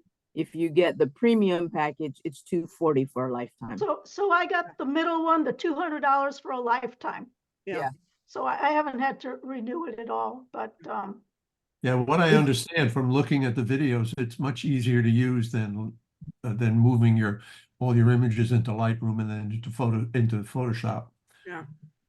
I mean, I do. So I export them out of Lightroom into Helicon Focus, and then of course put them back into Lightroom. So I mean, unless I have stuff to do in Photoshop, I'm going back and forth between Lightroom and Helicon Focus, and then back again. Jan, did you convert yours to JPEG or did you put them in as DNGs?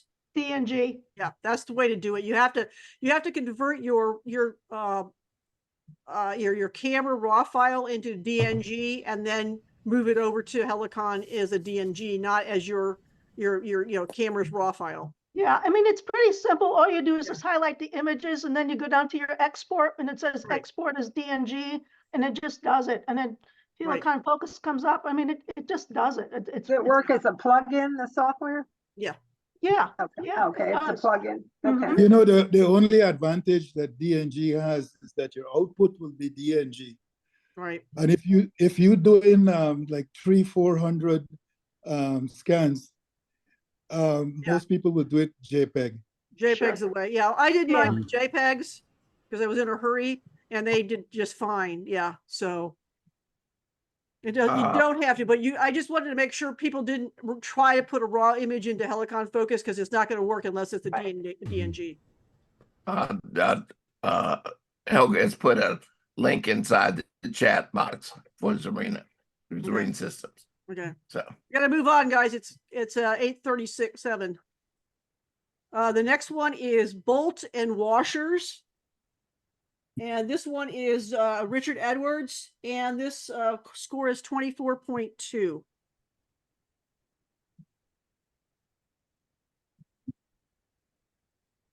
I like the composition and the side lighting and the diagonal on that.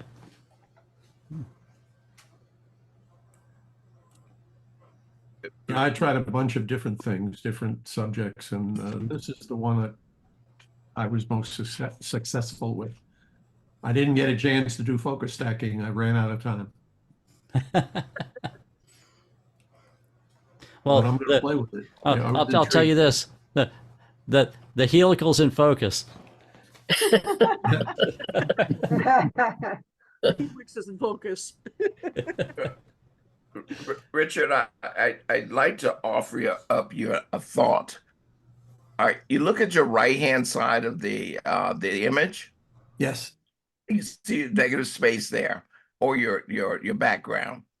You see how the shadow on the left-hand side, lower left? Yes. How the groove marks are there? Here. Yeah, right there. Yeah. Considering moving your composition over so that you have your ring is more to the right, camera right, and utilizing more of that shadow as opposed to that negative space that's on the right-hand side. Yes, I see that. Yeah. Because I do appreciate that shadow. That shadow adds an extra dimension That's to the composition that is a exactly good right. thing. Yeah. Yeah, I just need more of it. That's all. Yeah, that's what I said. Just Yeah. consider it. I'm not telling you how to do your This is much business. more interesting than this. Yes. Right. I see it. All right, moving on to the next one, which is threading the needle. And this is Jim McWilliams, and the score is 24.5.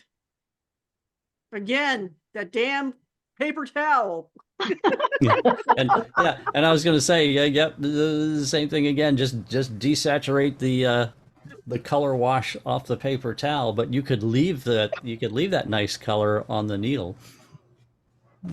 Yeah, it's I'd have to let's see if we can do. It's okay. That's right underneath there. That the fact that it's not getting that is no big deal. Just I can just keep asking. This is something I wanted to show. Is you can actually sometimes it works, sometimes it just keep adding the background and it keeps adding and let it work its way in. Let it work its way in, but yeah, we're just going to desaturate again. Yeah, just desaturate that. Yeah, look at that. Wow.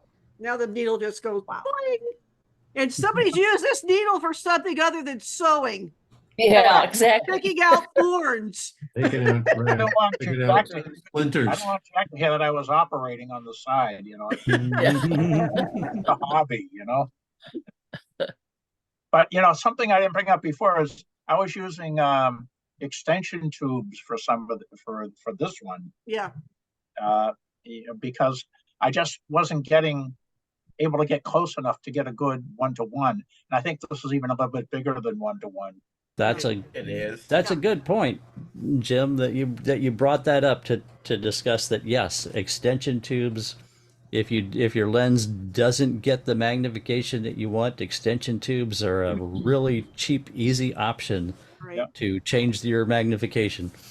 You can get, I mean, literally, if I put extension tube on my 105 lens, which, is supposedly allowing me to get far back from something, I was shooting the stuff that I was shooting probably from probably 12 inches, 10 to 12 inches. And if I had put the extension tubes on it, I could have gotten within like inches, 2 or 3 inches of something. So I've done that before with flowers where I put extension tube on. Obviously, you've got no depth of field, so you've got to put it on a tripod and then put that. Basically, the end of the lens is pretty much on top of the flower, and I'm shooting one tiny little piece of the flower. And you can do that with extension tubes, and they're super cheap. So, yeah, extension tubes are something pretty much. If you want to shoot macros, you really should have a set of them. And they usually come in 3 different sizes, so you can stack them on. You can use and they're stackable. And you can stack them on top of each other, so you can even get closer to something. So. I got a set of 2 from Sony. Yeah, and it was like $29 or something like that. Really super cheap. Well, there's no electronics in them, so obviously you're having to do everything manually. Once you do that, you have to focus manually. You have to do everything manually because there's no. There, you can get some tubes that carry the electrical contacts through. They cost. Yeah, I have a set. That you can use autofocus with. And, yeah. Jim. They cost more though. Not Jim, too much. The Really. thing is, They're not bad. The thing with the tubes is that you lose some light. Yeah. Yes, you do. Yeah, you do. But if you use close-up lenses, you don't lose any light. Right. That's another good point. Close-up lenses. Yeah. I believe which are basically it's like screwing a magnifying glass onto the front of your lens. Right. Yeah. Lee's were done with a a magnifying lens on the end of his camera, on his lens. Yeah, and and good points to bring up. As Tony brings up, yes, you lose light through the extension tubes. You don't lose light through the filter through the magnifying lenses. However, depending on the quality of the magnifying lenses, some of the magnifying lenses, you're putting another piece of glass in there, and sometimes they're a cheap, and not perfectly formed piece of glass, depending on how much money you spent. If you buy the cheap ones, you can be introducing some distortion with them as well. Yeah, you have to be careful about those. Moving on to the next one, which is A Taste of Chocolate. This is Jim Hagen's, and the score is 24.5. I like the concept and the texture. I like what you did with the 3 different types of chocolate there, the different sizes and shapes and textures. What kind of chocolate is that looks like pills? Well, the middle one is a Hershey Kiss. No, the other one. Okay, Well, the Are they? little ones are chocolate chips that I took out of the wife's, baking cabinet. And those the ones that look like sprinkles. They're sprinkles. I'm getting there. Those are the little sprinkles. Those are the little sprinkles you shake on top of your ice cream or something. Okay. Yeah. Okay. Yeah, like a Oompa sat on them. You never knew chocolate chips were so cute. I know all about chocolate kisses. Yeah. This particular one is when I was talking about it earlier with that ruler. I actually used the ruler on this to make sure it was 35, whatever. But I wanted to focus stack this, and I maybe I misread the assignment. I didn't think we could, but now I wanted to focus stack this thing. So yeah, that's all right. You can go back and do it again. However, I have no problem with the way this turned out with the fall off of focus, into the background and whatnot. I don't have any artistic issues with saying, oh, this needed to be focus stacked. I like the way this came out. I maxed out that 105 lens. I think it was 51 or something for aperture. Jim, I have a question for you. I don't have a problem with it dropping off either. However, if this was a commercial job, would they want it focus stacked? Would they want all that candy in the background in focus as well? Not necessarily, but they would want a lot more cleanup and nicety of the Hershey's Kiss and the individual chocolate morsels. Yeah, but that would simply be whatever the art director feels like they want the whatever the theme, however it's going to fit artistically into the rest of the advertising campaign or whatever, as to whether that's not a fixed thing that, yes, for commercial use it's going to be this way or that way. Okay. I actually thought about something after I turned it in. I said, man, I could have put a little bit of chocolate syrup on top of that Hershey Kiss. But, I knew you were going to say that. As soon as you started saying that, I was like, he's going to say syrup. Make it look like a volcano or something. Back to Leslie's question, I will tell you this. If this was shot for Publix, it would definitely be soft front and back. Really? Okay. Yeah. Publix use that shallow depth of field on just about everything they do. Okay. Now, if you were the manufacturer of these chocolate sprinkles and things like this, and this was being put, in a catalog for grocery stores and food suppliers to buy your chocolate sprinkles, then probably it would be tack sharp front to back. It would be. Yeah, but for an advertising campaign, but for, like I'd say, an advertising campaign, like Robert says, for Publix, Publix likes that soft, look in the shallow depth of field. So that's, it's all dependent on a lot of factors. Okay. All right. There's no hard and fast rule. Gotcha. Moving on, guys. This one is Sunset Moth from Madagascar.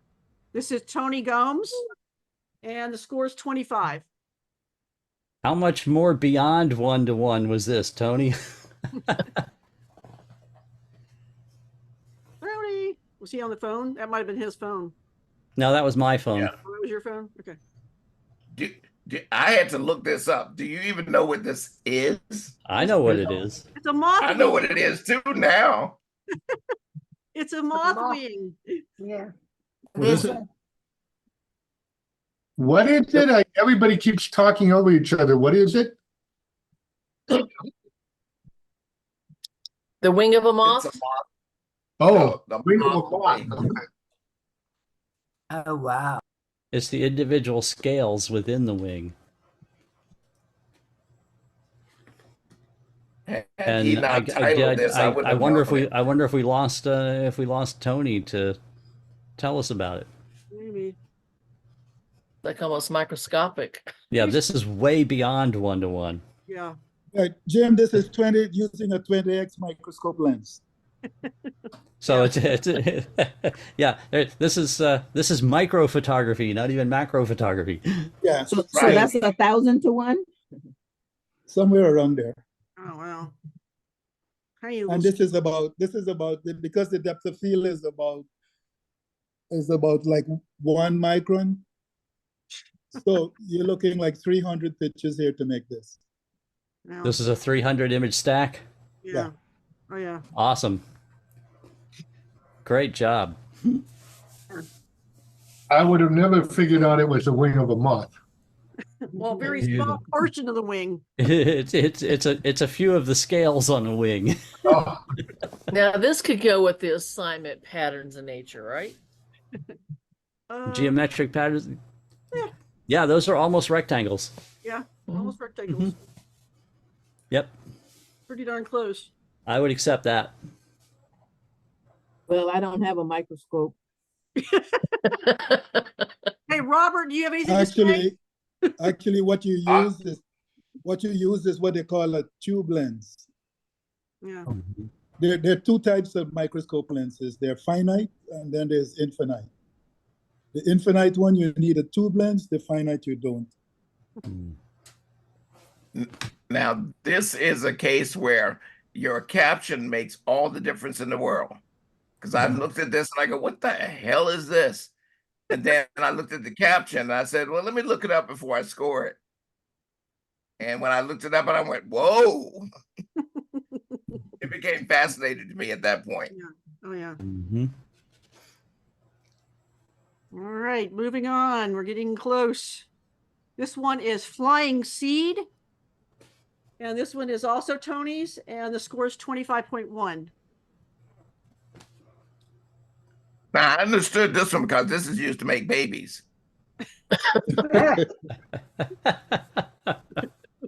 If that's what's swimming to make babies, you're going to have a weird child.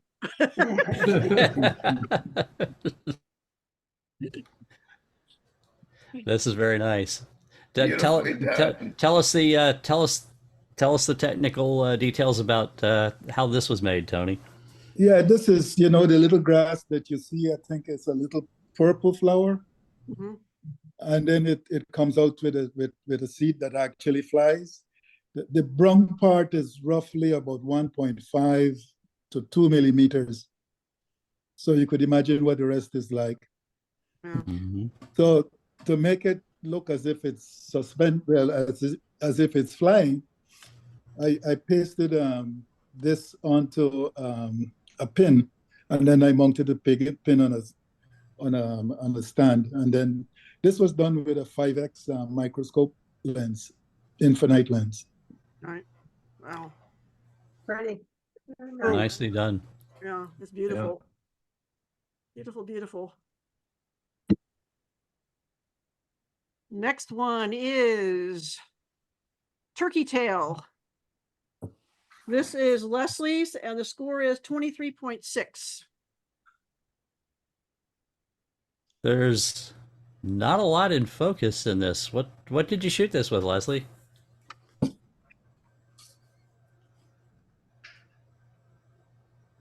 Leslie. She was there a minute ago. And I'm here now talking to a muted thing. I think I think my 100 macro. There's not a lot of there. Yeah, that especially the Looks mushroom at the focus right top there. is Yeah. the mushroom at the top is really soft in focus, and yeah, there's just a couple very slim areas Yeah, right here is where it looks like it's in focus. in focus, and yeah, it's a little bit smaller than it's not quite 1-to-1, but If But he it's disturbingly out of focus in too many areas for me. probably should have just gotten like just one of them. Exactly. I couldn't get any closer. I had my 100 macro. I couldn't get any closer without hitting the hitting the log. Well, no, that's why I thought it was. So. Not every macro lens goes one. Not every macro lens can do 1-to-1 macro. Yeah. But I thought my 100 did. Yeah. But you know, the Canon, right? Yeah. Yeah, I had the same issue with mine, and there's a ring there at the front of the barrel, and I was able to get a lot closer than I was getting. So maybe that was part of it. Oh. Last but not least is milkweed fireworks, and this was also Leslie's, and the score is 24.4. Well, this is a lot better, Leslie. Yeah. A lot better. The concept is better as well. Yeah. Yep. Yeah, everything about it is better. This is fascinating to look at. It's great colors and patterns and yeah, very nice. The only thing I would have shifted it over just a little bit so you wouldn't have this little. I agree with that. That's just simply moving the camera a little bit. Yeah. But just shift it over a little bit that way, and you would have gotten Yeah, we didn't allow cropping for this, I know, and I almost did, and I thought, oh no. Yep, that's just a case of just reposition the camera lens slightly and shoot again. But like I say, the concept and the concept and the execution is nice. Welcome back, Leslie, to submitting images, by the way. and by the way, that was Lee's eye. He just texted me back. Oh, it was his eye. Okay. All right. Last but not least, we've got 4 generals to do, or 8. I'm sorry, 8. Let's get there. Are you gonna have a break in between or push right through it? Let's just go ahead and get done because it's 9 o'clock. Okay. All right. This first one is Cracker Country School Teacher. This is Richards, and the score is 24. Richard, I think you did a wonderful job and portraying the idea of teaching. However, you will never catch me in Cracker Country.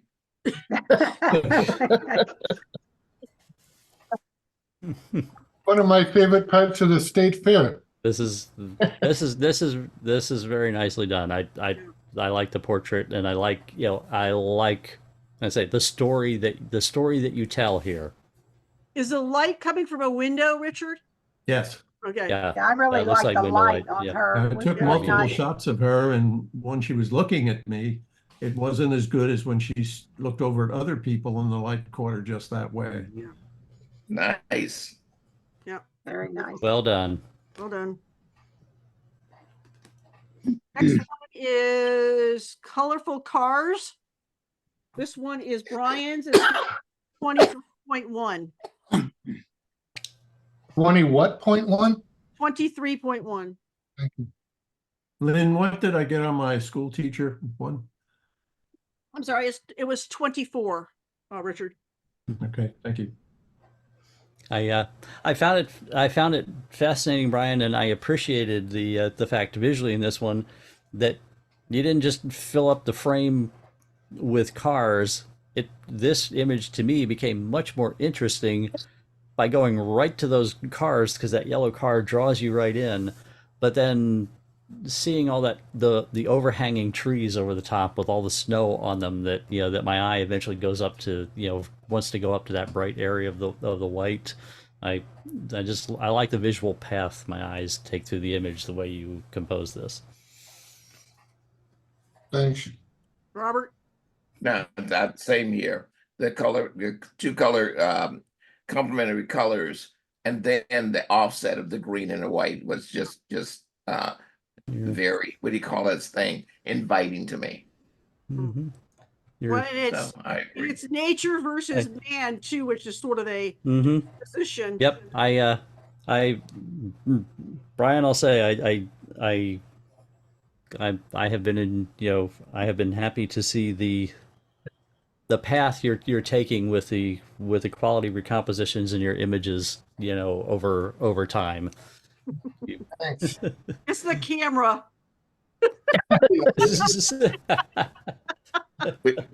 It's just that we've slapped them around so much.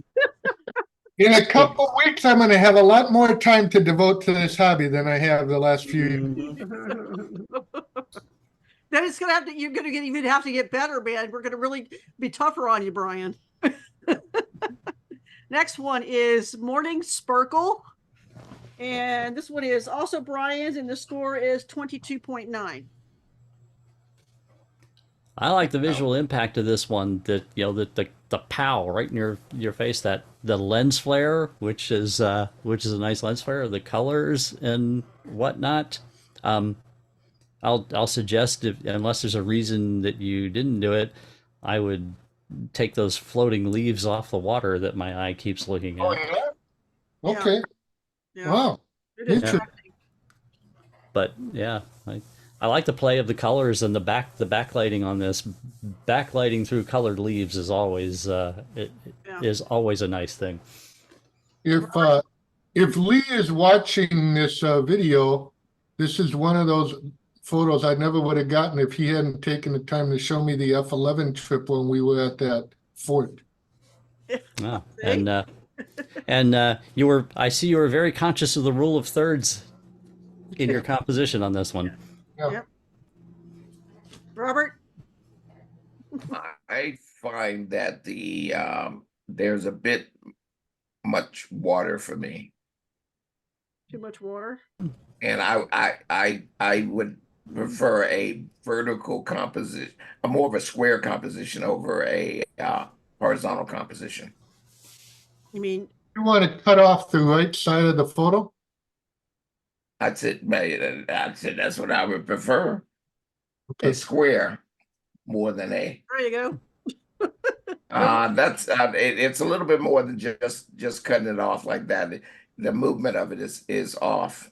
So you're gonna have to, a little more. Now come back into where the tree, that right hand. Now leave that side. That's good. That's good. Now bring the right hand side in until where that tree is. You get into the green. You just get to the green. This green, or that? No, green? no. That green right there. Come back in. Come in just a little bit more. Yeah, something along that line right there. That's it. But then your flare is kind of centered, which makes it. I'm not a fan of where that put the flare. Yeah. I tapped the letter F for me. What I'm getting at is that is much more pleasing than to have the water continuing to flow into nothing. Because if you, that's exactly where I'm thinking. So, see, I don't always agree with Jim. I'm almost like right there. I like that better. I like that better, Lynn. There you go. 2 against 1. Ha. Ryan, what's the F11 trick? Well, when you're shooting into the sun, I would normally not shoot at F11, but if you're shooting at F22, bud. Oh, maybe it is. Yeah, you're right. F22. Okay, that's better. Yeah, I forgot because I got it set on a memory. Yeah, F22. So normally you wouldn't shoot at F22 because of refraction, whatever that means. I just hear that all the time. But when you're shooting into the sun, you get a much more pleasing sun if you have it up at F22 versus. Get the flare. It gives you the flare. It gives you all these little stars. Because the F22 is so narrow, it's covering up all that space in the and thing. I'm going to talk all about that next week. That's all. We're going to get into that next week. So we'll talk about that then. Anyway, on to the next one.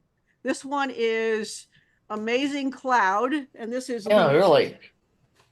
This is Lee Wins, and the score is 23.6. 23.6. Tied in a spaceship. For anyone that cares, that's called a lenticular cloud. And yes, they've often been misidentified as flying saucers and UFOs. We saw some of those when we were in Death Valley that time. Yep. Yeah. No, it's actually not uncommon for police departments to get UFO report calls when lenticular clouds appear in the sky. We don't have those here.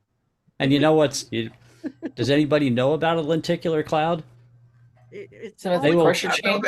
It will stay there when it's in a place like that. It won't move. It stays stationary. But the fascinating thing about it is it stays stationary, but it's formed by extremely high winds, and it's not a rotating wind either. It's a pattern of wind it's a layer of wind that's very fast, but it causes condensation to stay there. So even though the wind is moving very fast, condensation is being trapped in a particular point due to the terrain of the land underneath. And so that's an actual indication of very high speed winds at that altitude, even though from the ground, you'll never see that cloud move. Wow. But if you're ever studying to get a pilot's license, you'll learn all about that. Like avoid it. Avoid it, yeah. Except if you're going to take a picture of it, then you can. Yeah. Because you want it. They're really cool. I mean, usually you see them over mountains. So. Yeah. Yeah. Mountains will cause compression of layers of wind moving over the mountains and create that. So it's usually in hill country, mountain country, where that you'll see those. And what's it called again? You won't see them in Florida.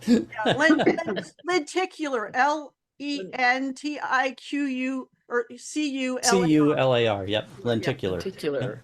Lee, where was this taken? Patagonia. Patagonia, yeah, figured as much. Yeah, cool, really cool. That's really pretty. Yeah, it's a beautiful. I love the color palette in this image is very pleasing. Yeah, thank you. Magenta and cyan. What? I said magenta and cyan. Yeah, magenta and cyan and a little green. Next one is Wonderful Land, and this is also Lee Wins, and the score on this one is 25. This is gorgeous. Gorgeous, yeah. Patagonia is someplace I really want to go someday. I don't think I'm going to make it. And that would be a fantastic photo without the rainbow. Yeah, just adds to it. Beautiful. Yeah, we only drove away, and then we saw sun came out, and then we went back as the rainbow came out. Yeah, that rainbow is the whipped cream and the cherry on this one. Yeah, yeah. Gorgeous, gorgeous, gorgeous. And was that very early morning or very late afternoon? Very early morning. Mm-hmm. We stay in the van, so waiting for, but weather was bad actually. Mm-hmm. Then we saw the sun probably never going to come out, but as soon as we start driving, they came out and we went back. So. Yeah, that was very shortly after sunrise, wasn't it? Yeah. Yes. Yeah. Beautiful. And didn't stay very long. It's like 10 minutes, something like that. Mm-hmm. Next one. All I got to say is, Lynn, if you want me to take you to Patagonia, I will. The next one is Down the Hatch. This is berries, and the score is 23.4. Mm-hmm.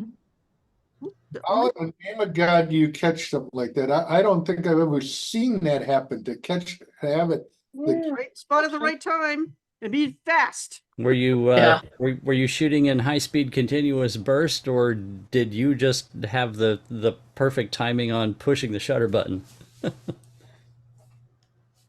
Barry, you there? Did we lose Barry? Lost Barry.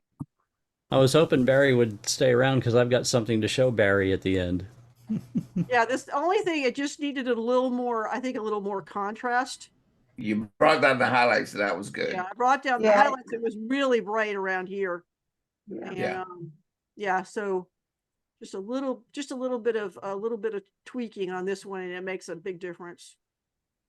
But yeah, it's when you're shooting birds, you got to be ready for anything. And these guys do this actually a lot. So Yeah. Fast. yeah, The, fast, but they do it. I mean, it's almost every time they get a fish, they'll toss it like that.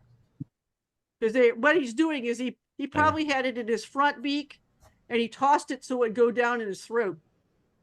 Yeah, because they want it to point the right direction so that they don't get the spines caught in their throat. It has to go down pointing the right way. Has to go down head first. And I do see Barry is still a participant, but maybe he walked away from his computer. He's showing is muted. Yeah. Perhaps a bathroom break. Yeah. Lynn didn't give us one, so he left it just a long time. Well, just two more. Mm-hmm. Yeah, well, hopefully he'll look at the recording if he's missed it and say, this is actually a really great shot. It just needed just a little tweaking on the processing. This one is Home Sweet Pine Tree. And this is also berries, and the score is 22.5. This is unusual. I don't think I've ever seen a blue heron in a pine tree, let alone two blue herons. Yeah, I thought that was interesting myself to see that, because I've never seen that either. Give me some highlight pull on this. Yeah, these also. are a little too bright. Mm-hmm. Adjust. It's a little hot. He's got his he does astrophotography, so he probably has his monitor turned on really bright. So everything is bright.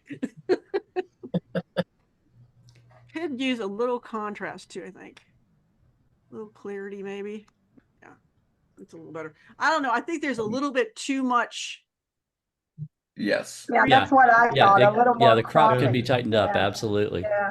A little too much pine Just tree. keep it. Just make it be all that green around them without bringing in those bits of blue. That's better. I like that better. Mm-hmm. Yeah. Just a little bit. Barry, you back?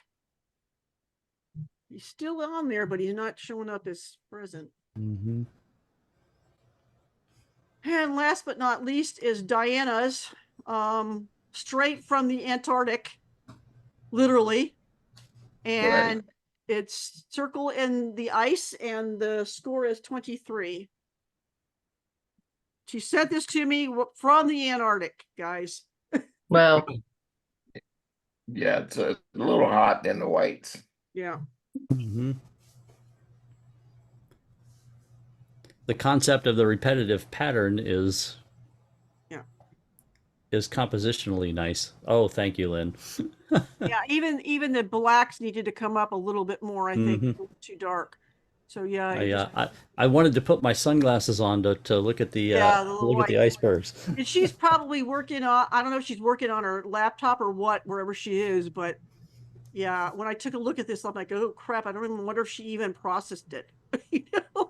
It's very un-Diana-like, because she usually processes the heck out of her images. Oh. She's just excited, wanted you to see it. Yeah. Yeah, the only thing I was trying to figure out was the circle in the ice, and I think she was talking about. Yeah. But yeah, this is interesting. I'm sure we're going to see a lot more cool stuff from her once she gets back and process everything. So I'm looking at her numbers, and I'm like 1/1600, and a 7.1 aperture. I'm just wondering, was she racing down the river or something? They were probably on a boat, and you've got to shoot a high shutter speed if you're moving on a boat. Yeah, that's what I was asking. Yeah. What was she on the move or something? They're in order to probably have on a Zodiac. Yeah, that's what I was thinking. If it was on a Zodiac or something like that, then that's definitely a shutter speed you want. Yeah, when I I get it. Yeah, when I've shot from like the boats from when I've been, on even the big catamarans, man, I've shooting at least the 1/2000th of a second to get landscapes, which, it's insane, but that's what you got to do to not have a blurry picture. So that was the purpose of And asking. remember, these are moving too. The icebergs are moving too. Yeah.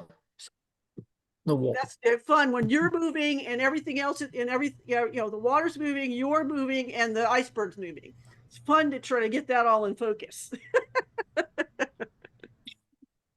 Anyway, we're done. We're done.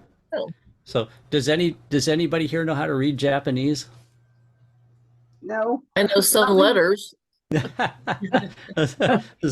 Man, Barrow used to this. The solar eclipse is coming up, and April the 8th.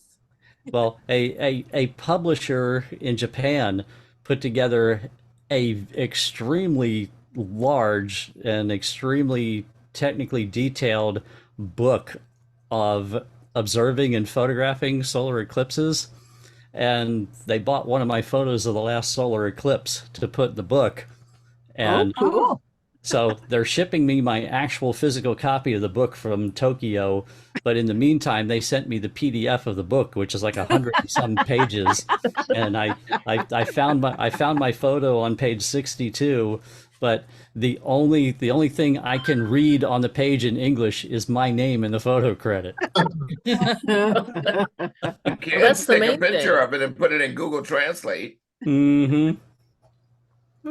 But well, yeah, cool, I had, if anyone, and with the solar eclipse coming up, if anyone is familiar with the phenomenon, you can project an image of the solar eclipse onto a piece of paper through a telescope or whatever, and you can get a projection that then you can safely look at or photograph or whatever.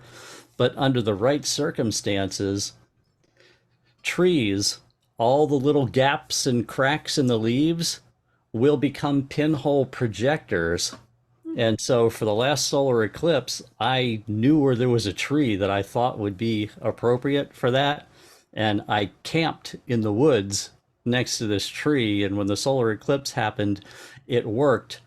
Crescent sun images projected by the hundreds all over the ground under this tree.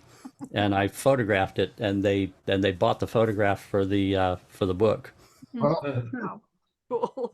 So if you're going to photograph the other solar eclipse coming up, that's an idea to think about. I actually had two cameras set up, one actually looking at the sun, but then I used another camera to photograph all the little projections on the ground.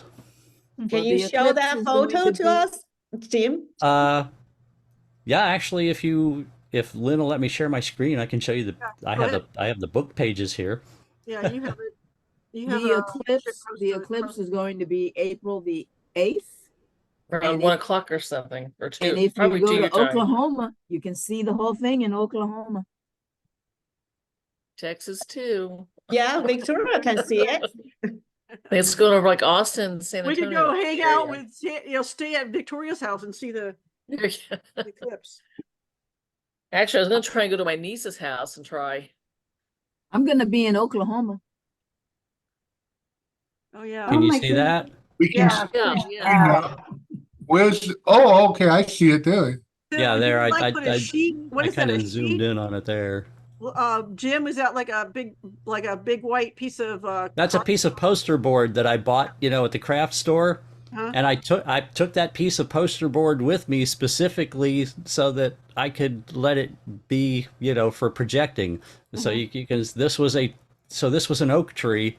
Those oak trees that spread out like a hemisphere and the branches go, all the way down to the ground. Yeah. Live oaks. Live oaks. Yep, out, and I knew where there was one in an open area like that I figured with that, with the tree being that way, that at least somewhere under the tree it might make some projections, and it made projections under the entire tree.